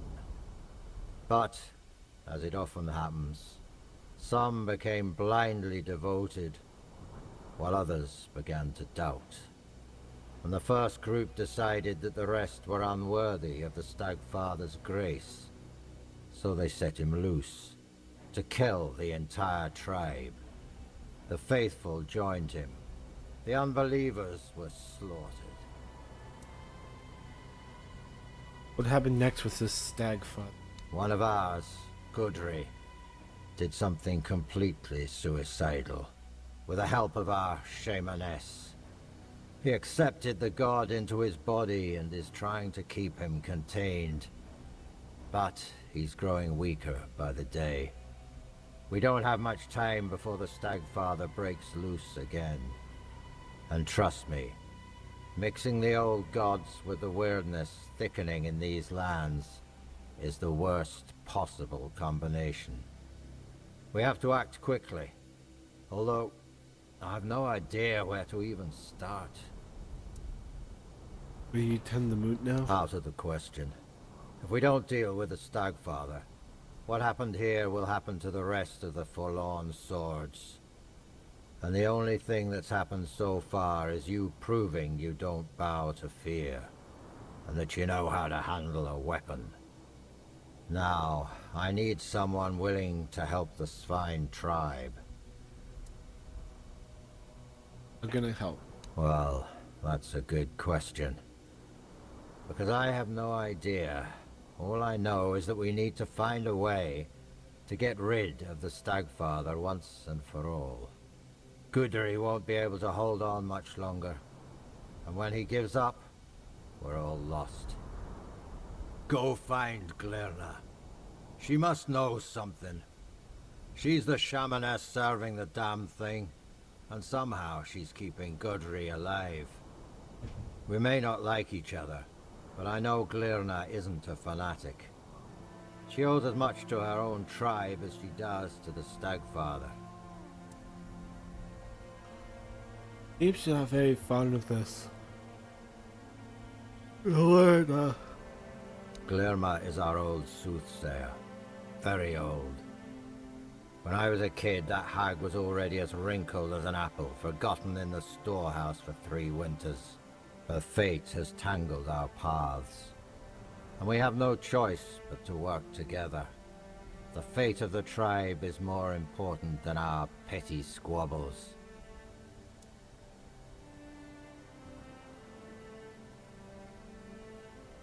anything else I should know? If you need to get ready, go see Hjarn. He'll help you with your gear.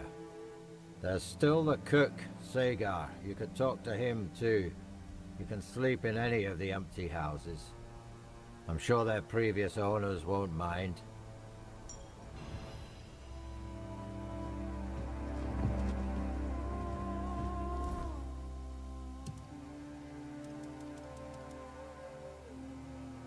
Speak with Lorna.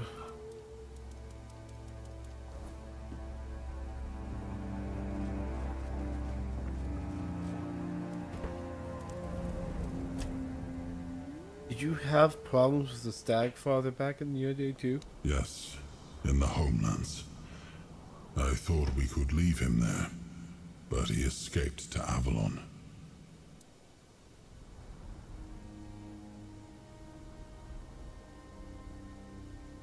Escaped how? He took on human form, or rather he used one of his followers as a vessel.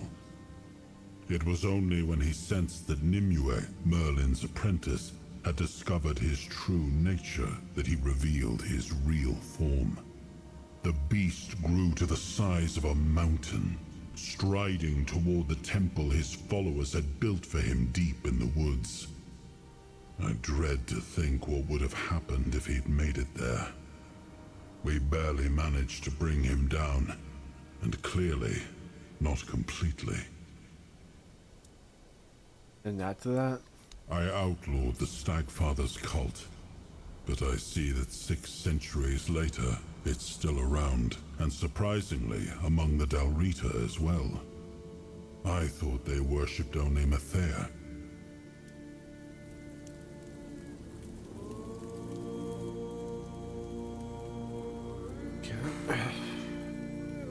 Where is Glenn?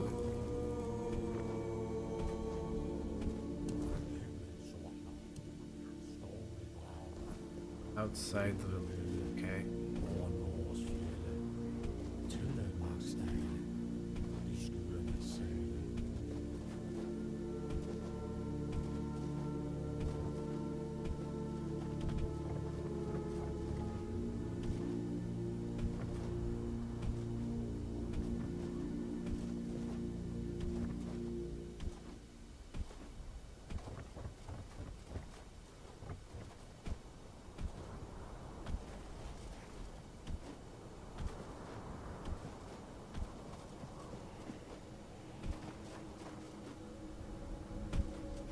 No.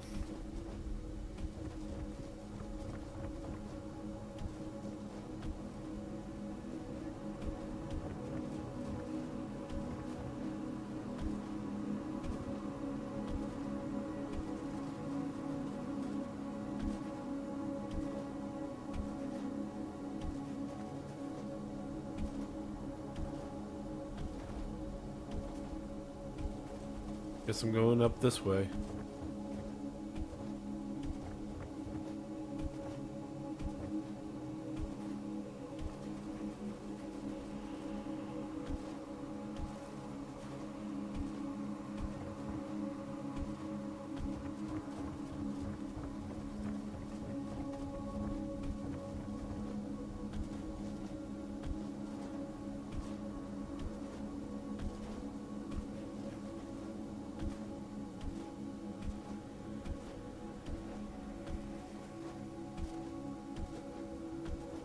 There we go.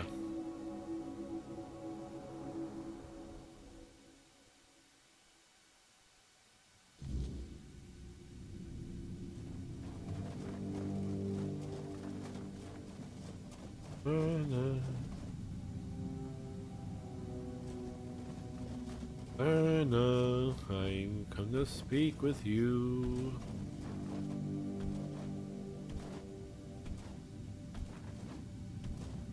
The forest whispered, the fire screamed, the bones agreed, and at last, here you are, just in time.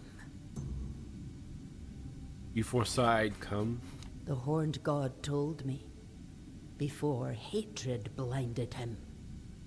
He said your paths would cross, that you would bring redemption or ruin.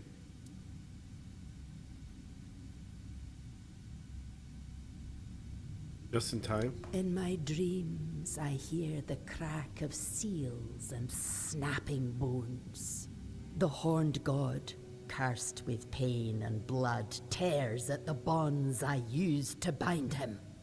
The earth trembles with his fury. Can you feel it? Soon, he will break free.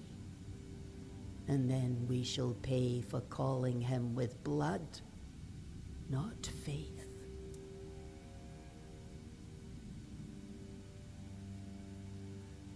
The man lying on the altar, is that Gudry? Yes, Gudry, who took the horned god's fury into himself to save us all.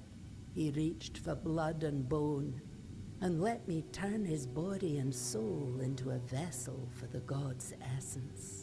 I sealed it with wards, like a cage of thorns. But the god's wrath will tear through them, sooner or later. And when that happens, there'll be no saving us.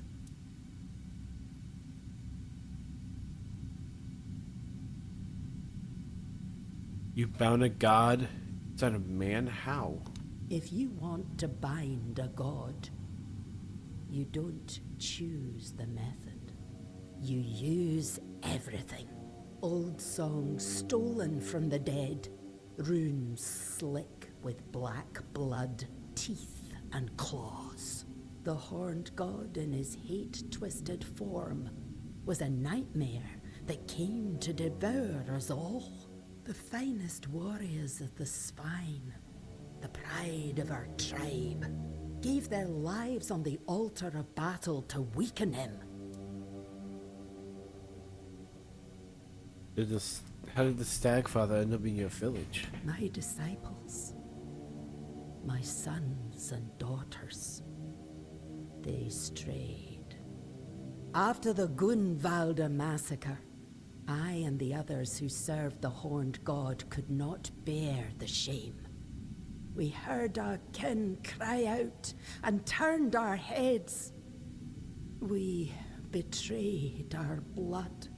The most devout called upon the old powers, out of grief, out of rage, but without reverence or care. They begged the horned god to come and punish us. And he did. Not as a guardian, not as a spirit of the woods. He came as fury, pain, and slaughter. You didn't try to stop them? I didn't think they'd reach so deep into the dark. By the time I saw what they were doing, the earth was already soaked soaked in blood.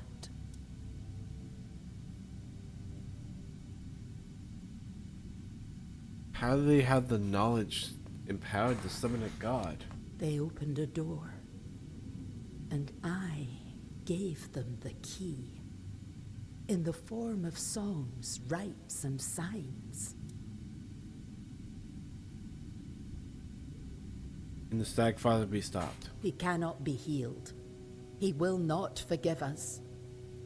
But I can try to keep him bound by will, by bone, and by blood.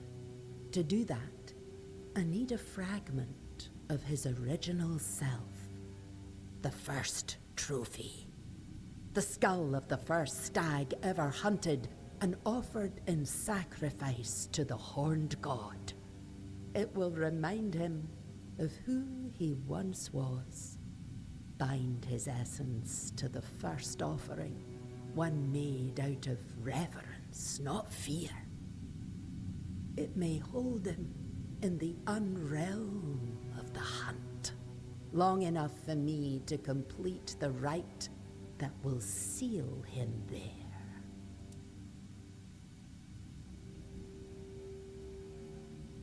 Where can I find the skull?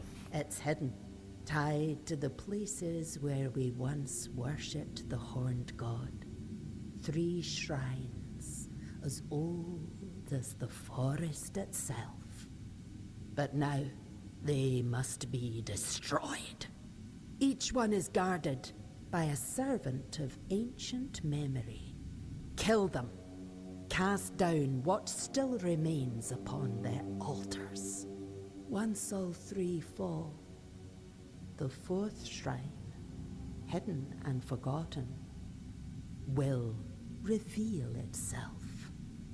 The first trophy waits there. Opening it, show me the way. Go, but be warned. The shrines are no longer sacred. They're fouled by hatred, and the guardians who watch over them do not rest. Got it? Follow the...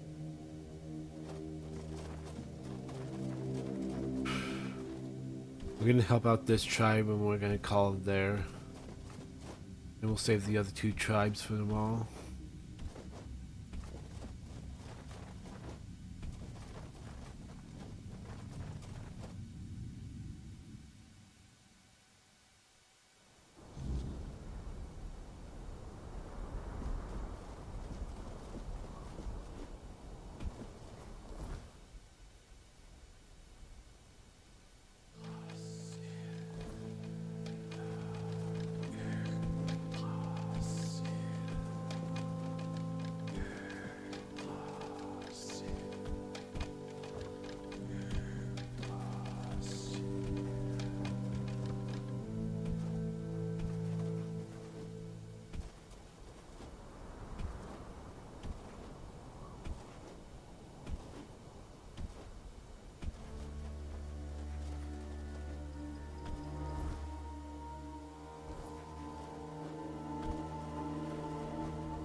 Okay. That's 1 down.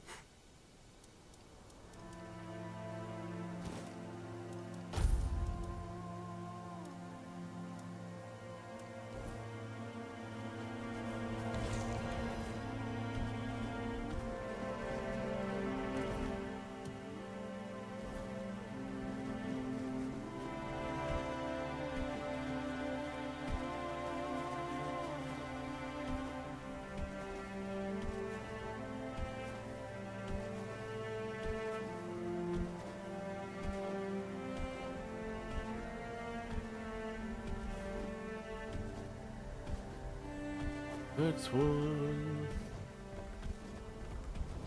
EKA.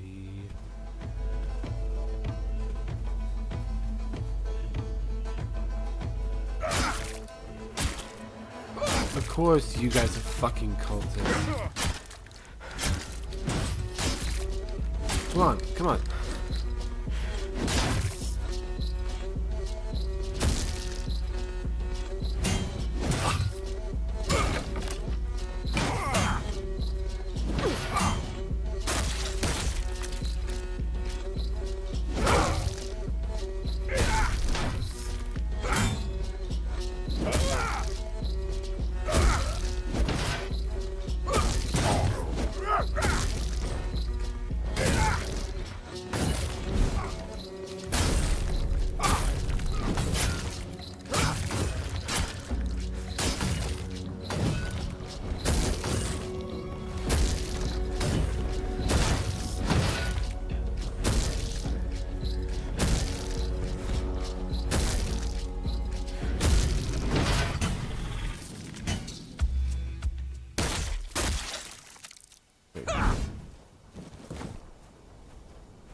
And one more. One more and I can go back and say we did it. Yippee.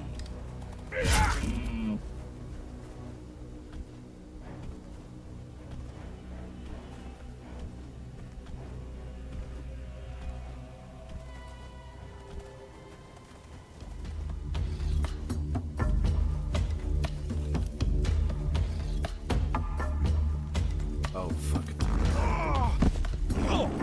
It's a bailer.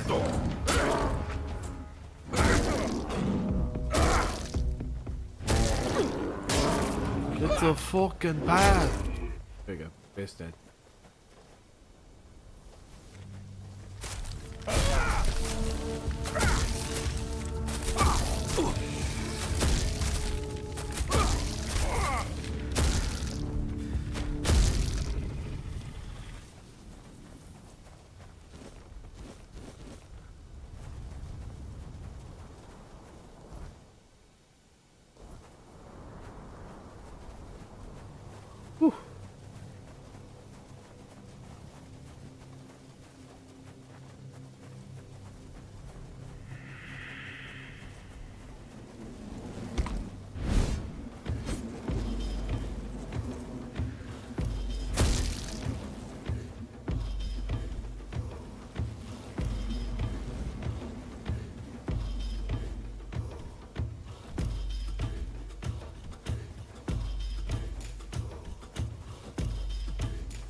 Keep running, keep running, keep running.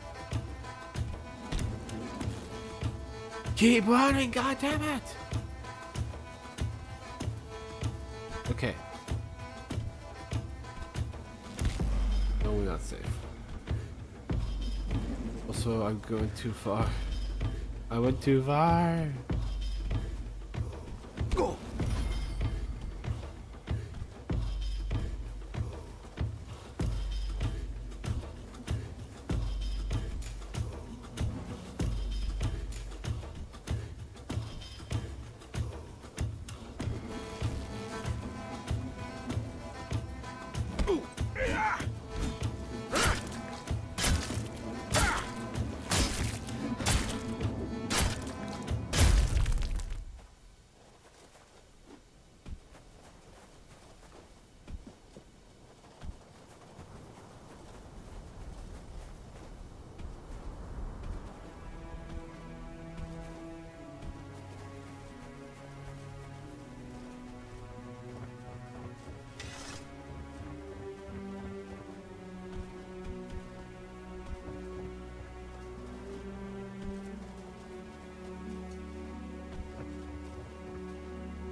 Okay, I went the wrong way again.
I'm gonna be honest, doing all this stuff with the tribes is getting a bit boring. But oh well, we're gonna get close to the ending. Berna, I have the skull. I've come to bargain. Fate has brought you to me again. I have the first trophy. I knew you'd succeed. Fire and bone do not lie. There's no time left, child. The horned god is tearing Gudri's body apart, and his fury fills the air. Soon, his essence will break loose and devour everything in its path. I must begin the ritual. But I fear he may be too blinded by rage and pain to see the first trophy as anything more than bone and memory. So what now? Your path leads to the unrealm of the hunt. There, you'll face the horned god. If you can weaken him, if you can break through the frenzy even for a moment, then the first trophy might reach what's left of his old self.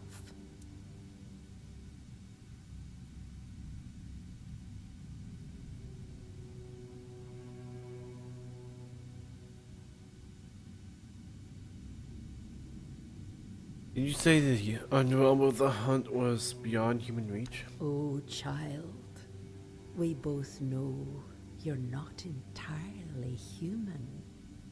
Your second soul will guide you where others lose their way and perish. I should probably speak with Barlam. I understand. He's the chieftain after all. But be wary of his words.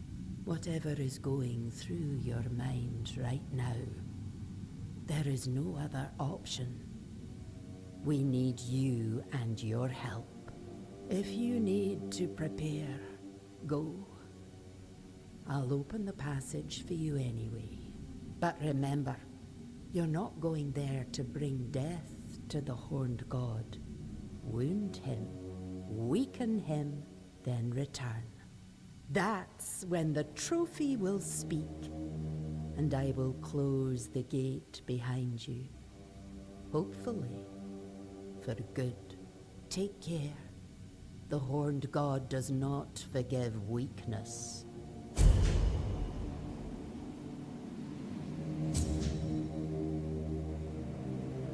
Okay.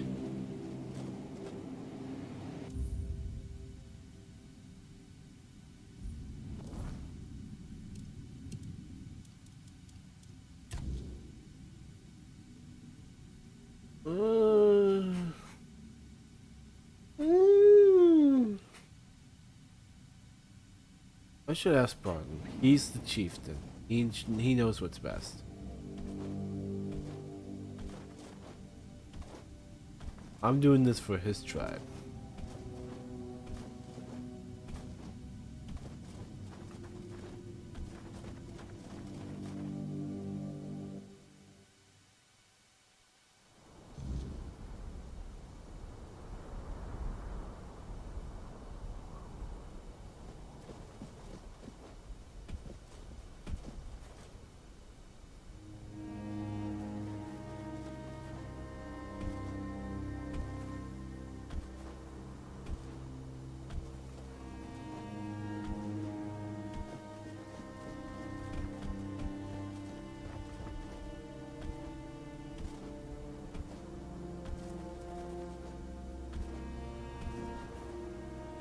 Arlone. Glenda says the Stagfather can be freed from the weirdness. Maybe he can, but so what? Gudry won't survive the process either way. Besides, if you ask me, it was foolish of my ancestors to bring that god here. They didn't know what they were doing or what the consequences would be. And now we, their descendants, are the ones left to deal with it. If they'd known what would happen, I'm sure they'd have left him back in the homelands. We need to get rid of that damn thing once and for all. Even if it means the woods stay empty and the hunt runs dry. I won't let my people live in fear anymore. For too long, my predecessors let that old witch manipulate them.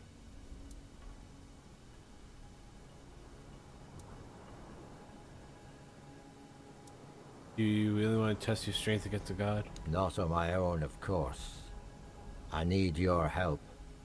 We need to break free from this curse once and for all.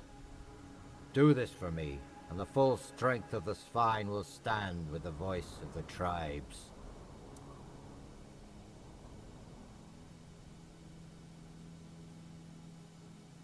And what if your plan fails? It won't. We know too much already, and that's thanks to you. I won't lie, your fight will be the toughest. But you've faced worse before, haven't you? Let me know when you're ready. It's time to end this madness once and for all.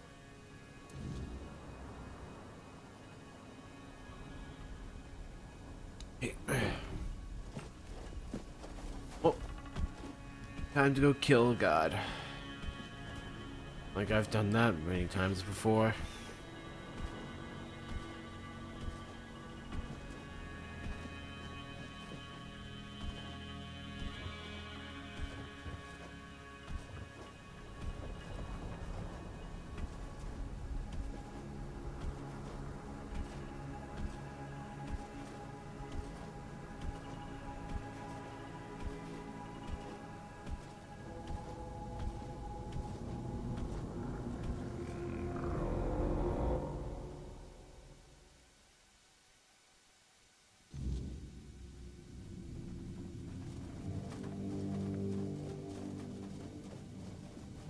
Okay, time to kill.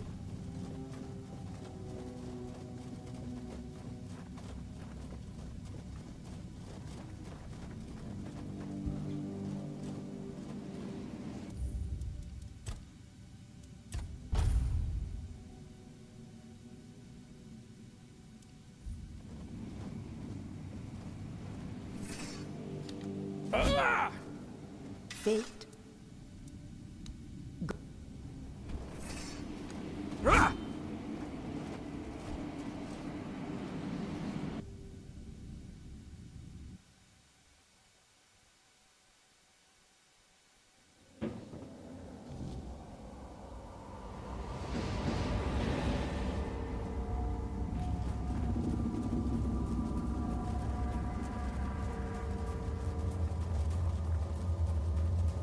By what right do you tread in my realm, blasphemer?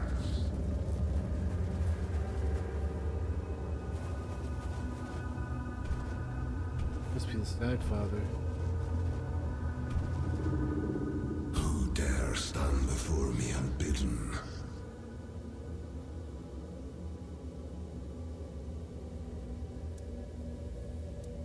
I've come to end your bloody reign. This Fane will be free of you. This Fane owe me obedience. Such is the law of nature, eternal and binding. It is they who gave me form through their faith. Without me, the Svein are no more. So tell me, will you strike down the strength of a tribe with your own hands? Or will you spare them what they are?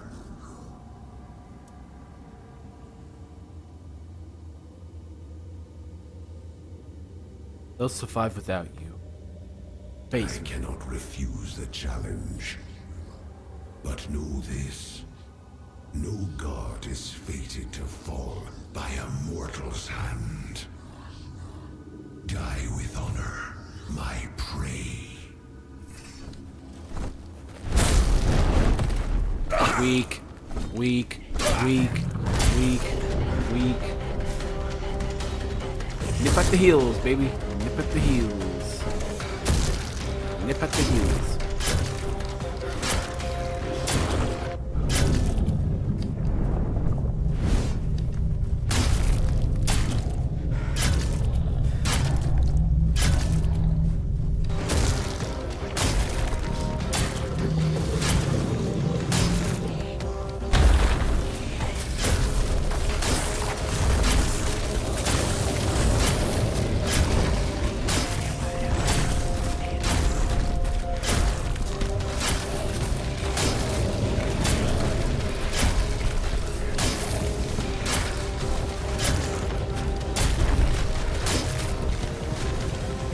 Die.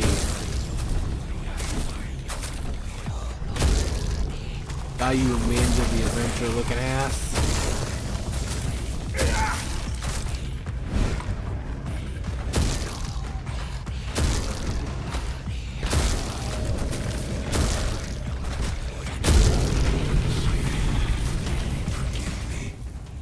I strayed too far. They will forget me. And that is the true death.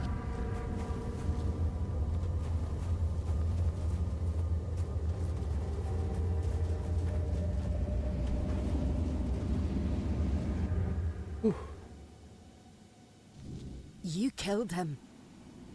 You have no idea what you've done. He was our beginning, our meaning. You ripped the heart out of our tribe.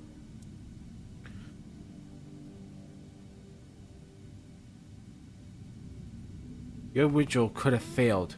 Death stops the Stagfather for good. Yes, but with his fury, our faith died too.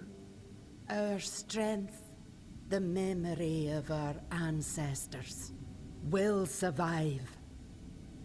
But not as Svein. Go. I have no more words for you. Whatever. Relying on a fucking god instead of yourselves is stupid.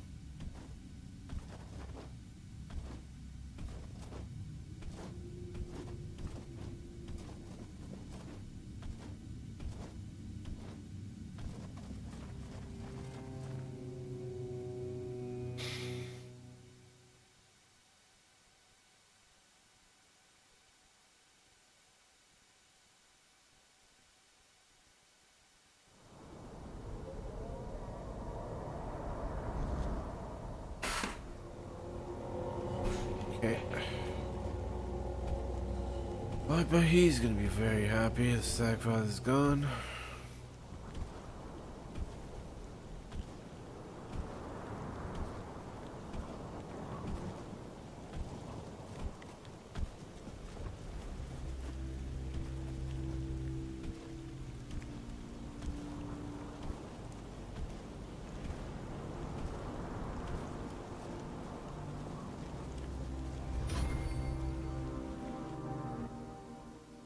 Luma's house.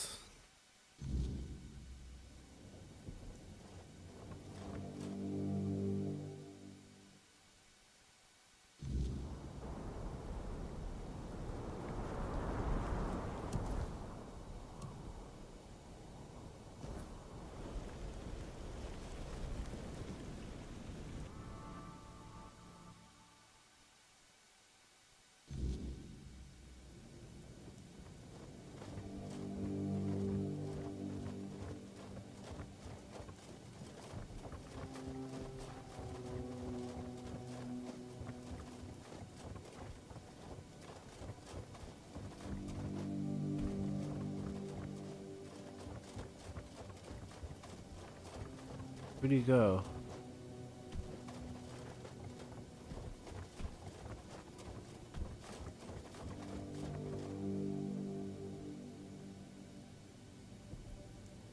Get up.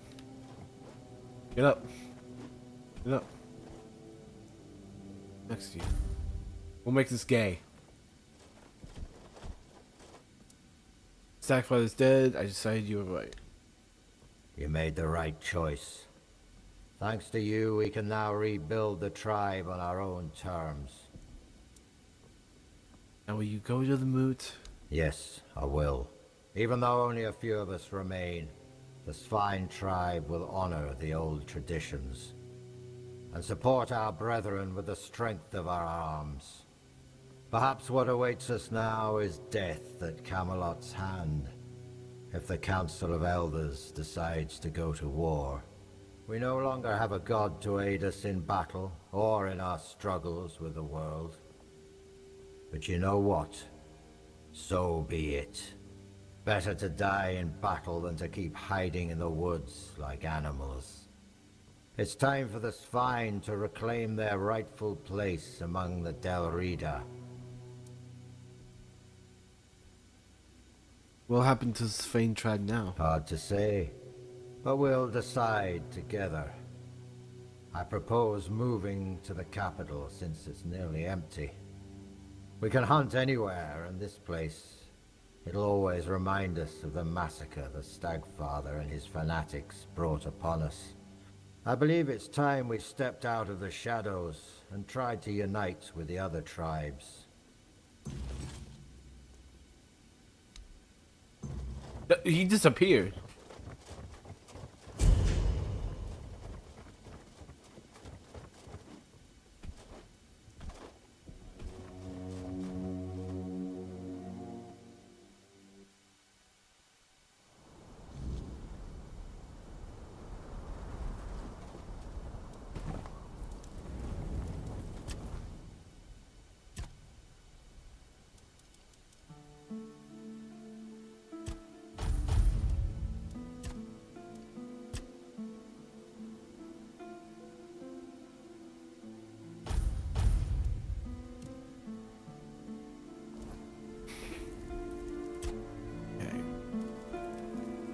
I think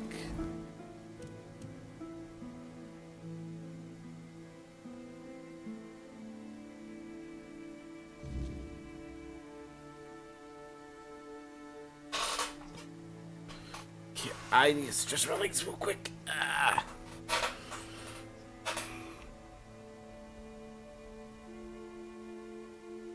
Kunakt. Why are there two ways of getting the Kunakt?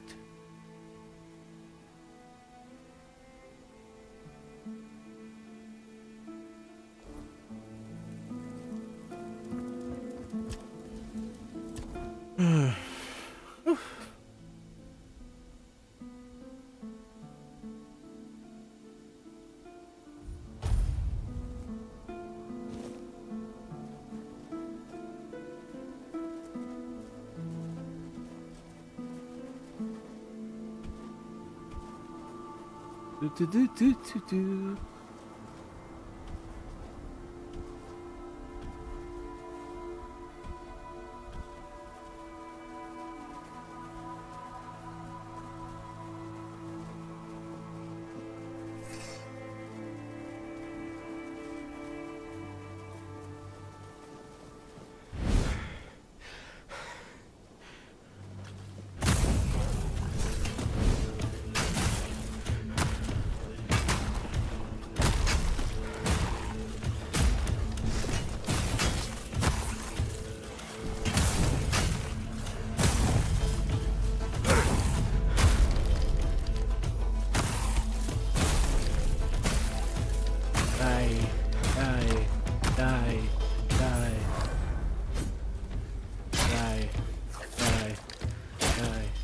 Die.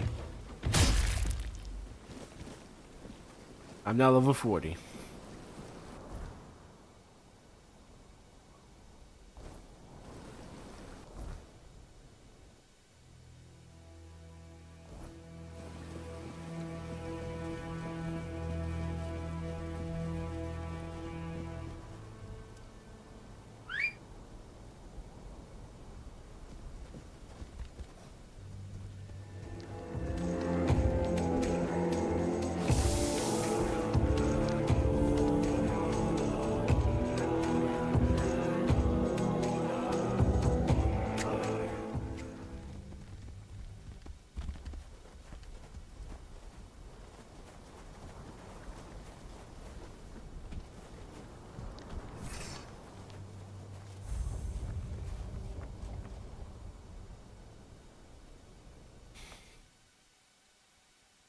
don't think I'm supposed to be here.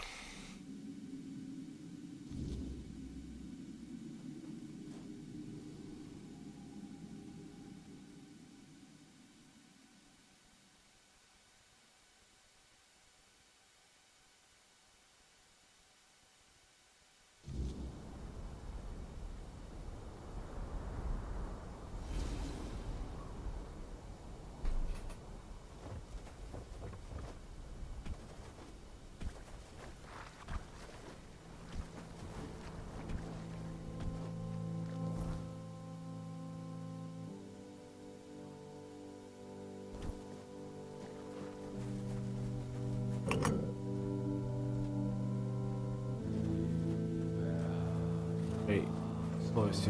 You're a little too close. There you go.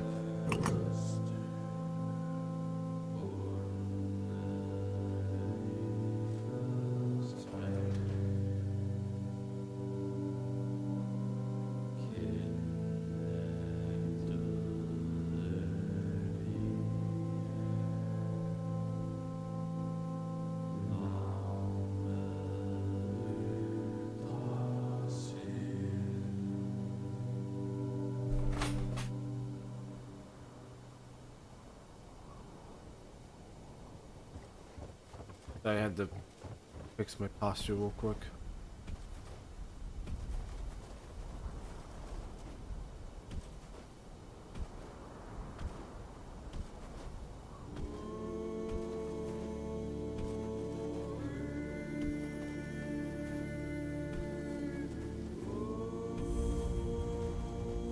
Not another step.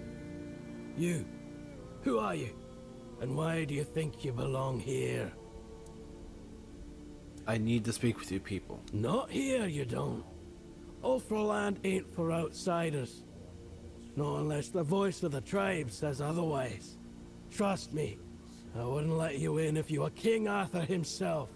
Especially not him. He'd have a sword up his ass before he took a step past this gate. That's the matter. Gryffindor sent me. Seal looks real enough. Fine. Go on in. But don't cause trouble. We don't take kindly to outsiders sticking their noses where they shouldn't.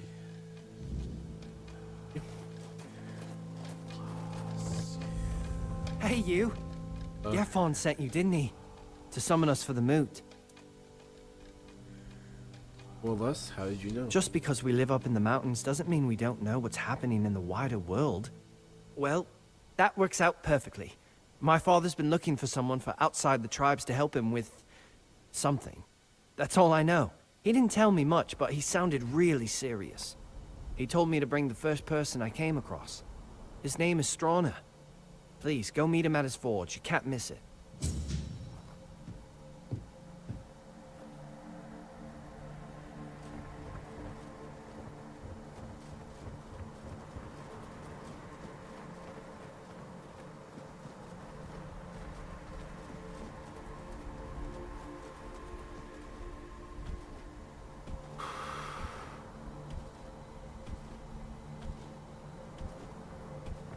Let's go up.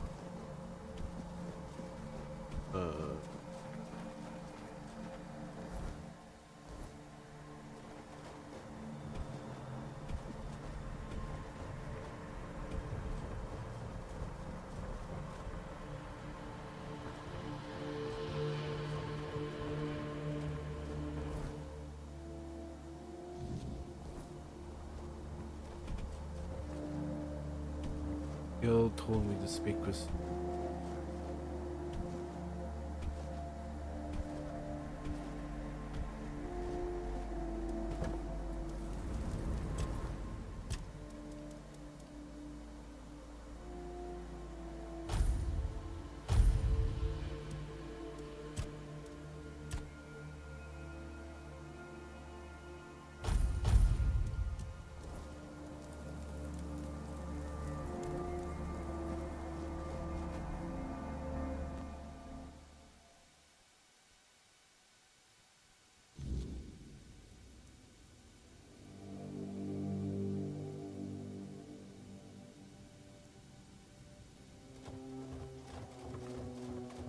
Hey, Stornir.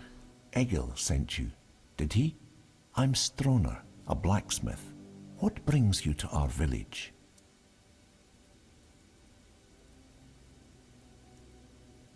Girlfriend sent me. He's calling from... That kind of order should go straight to Thrigvi, though I doubt he'd be eager to leave his throne. Until a new chieftain is chosen, Thrigvi won't attend the moot.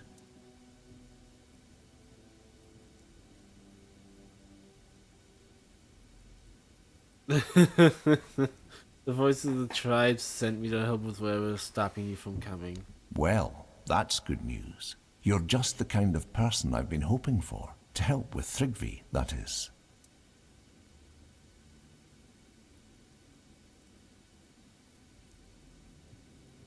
What's going on with your chieftain? Thrigvi always dreamed of surpassing mortal strength, of becoming as mighty as the giants. He became obsessed with the lone pillar near our village. The Ulfar might not be known for their writing, but we have our legends. Thrigvi found out the pillar was a place where giants entrusted their souls to the Fordwellers, whatever that means. So we had a throne forged into the pillar and sat on it during a weird night. What happened after that changed everything for our tribe.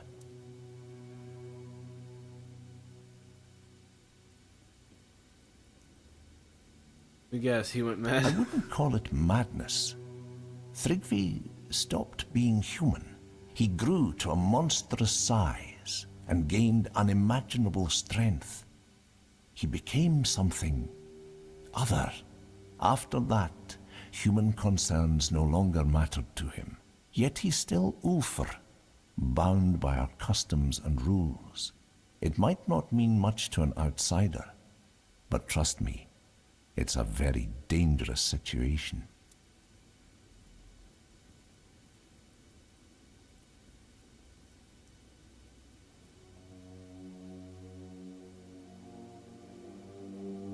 Can't you choose a new chieftain? We tried. The moment we declared a new chieftain, Thrigvi appeared out of nowhere and killed the contender with a single blow. Then, like nothing had happened, he returned to his slumber. After that, the Ulfar began worshipping him like a god. Hard to believe, considering our disdain for magic and religion, isn't it? Yet, here we are. Don't be surprised if you hear them singing his praises or fawning over him like fools. They're terrified of his power, although none of them will admit it.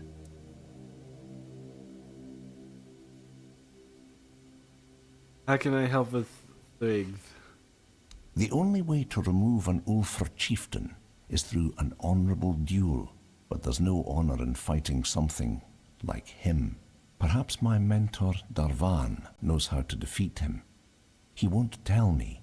He says he's afraid I'd try to face Thrigvi myself. And honestly, he's probably right. If I knew how to bring him down, I'd do it in a heartbeat. But Darvan thinks if our plans were discovered, I wouldn't live to see another day. He's probably right about that too. My brothers have grown unpredictable. I'll deal with Thrive. Are you mad? Thrigvi is practically a demigod. No mortal can defeat him.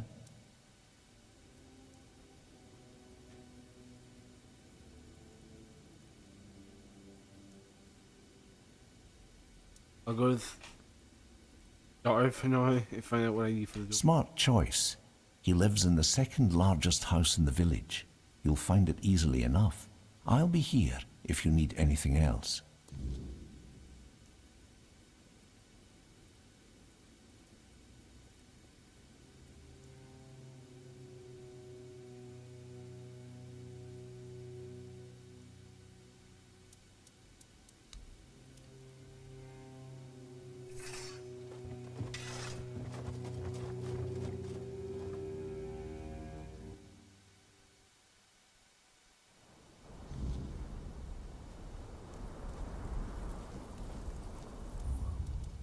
Okay, I'm gonna call it here. I mean, of progress.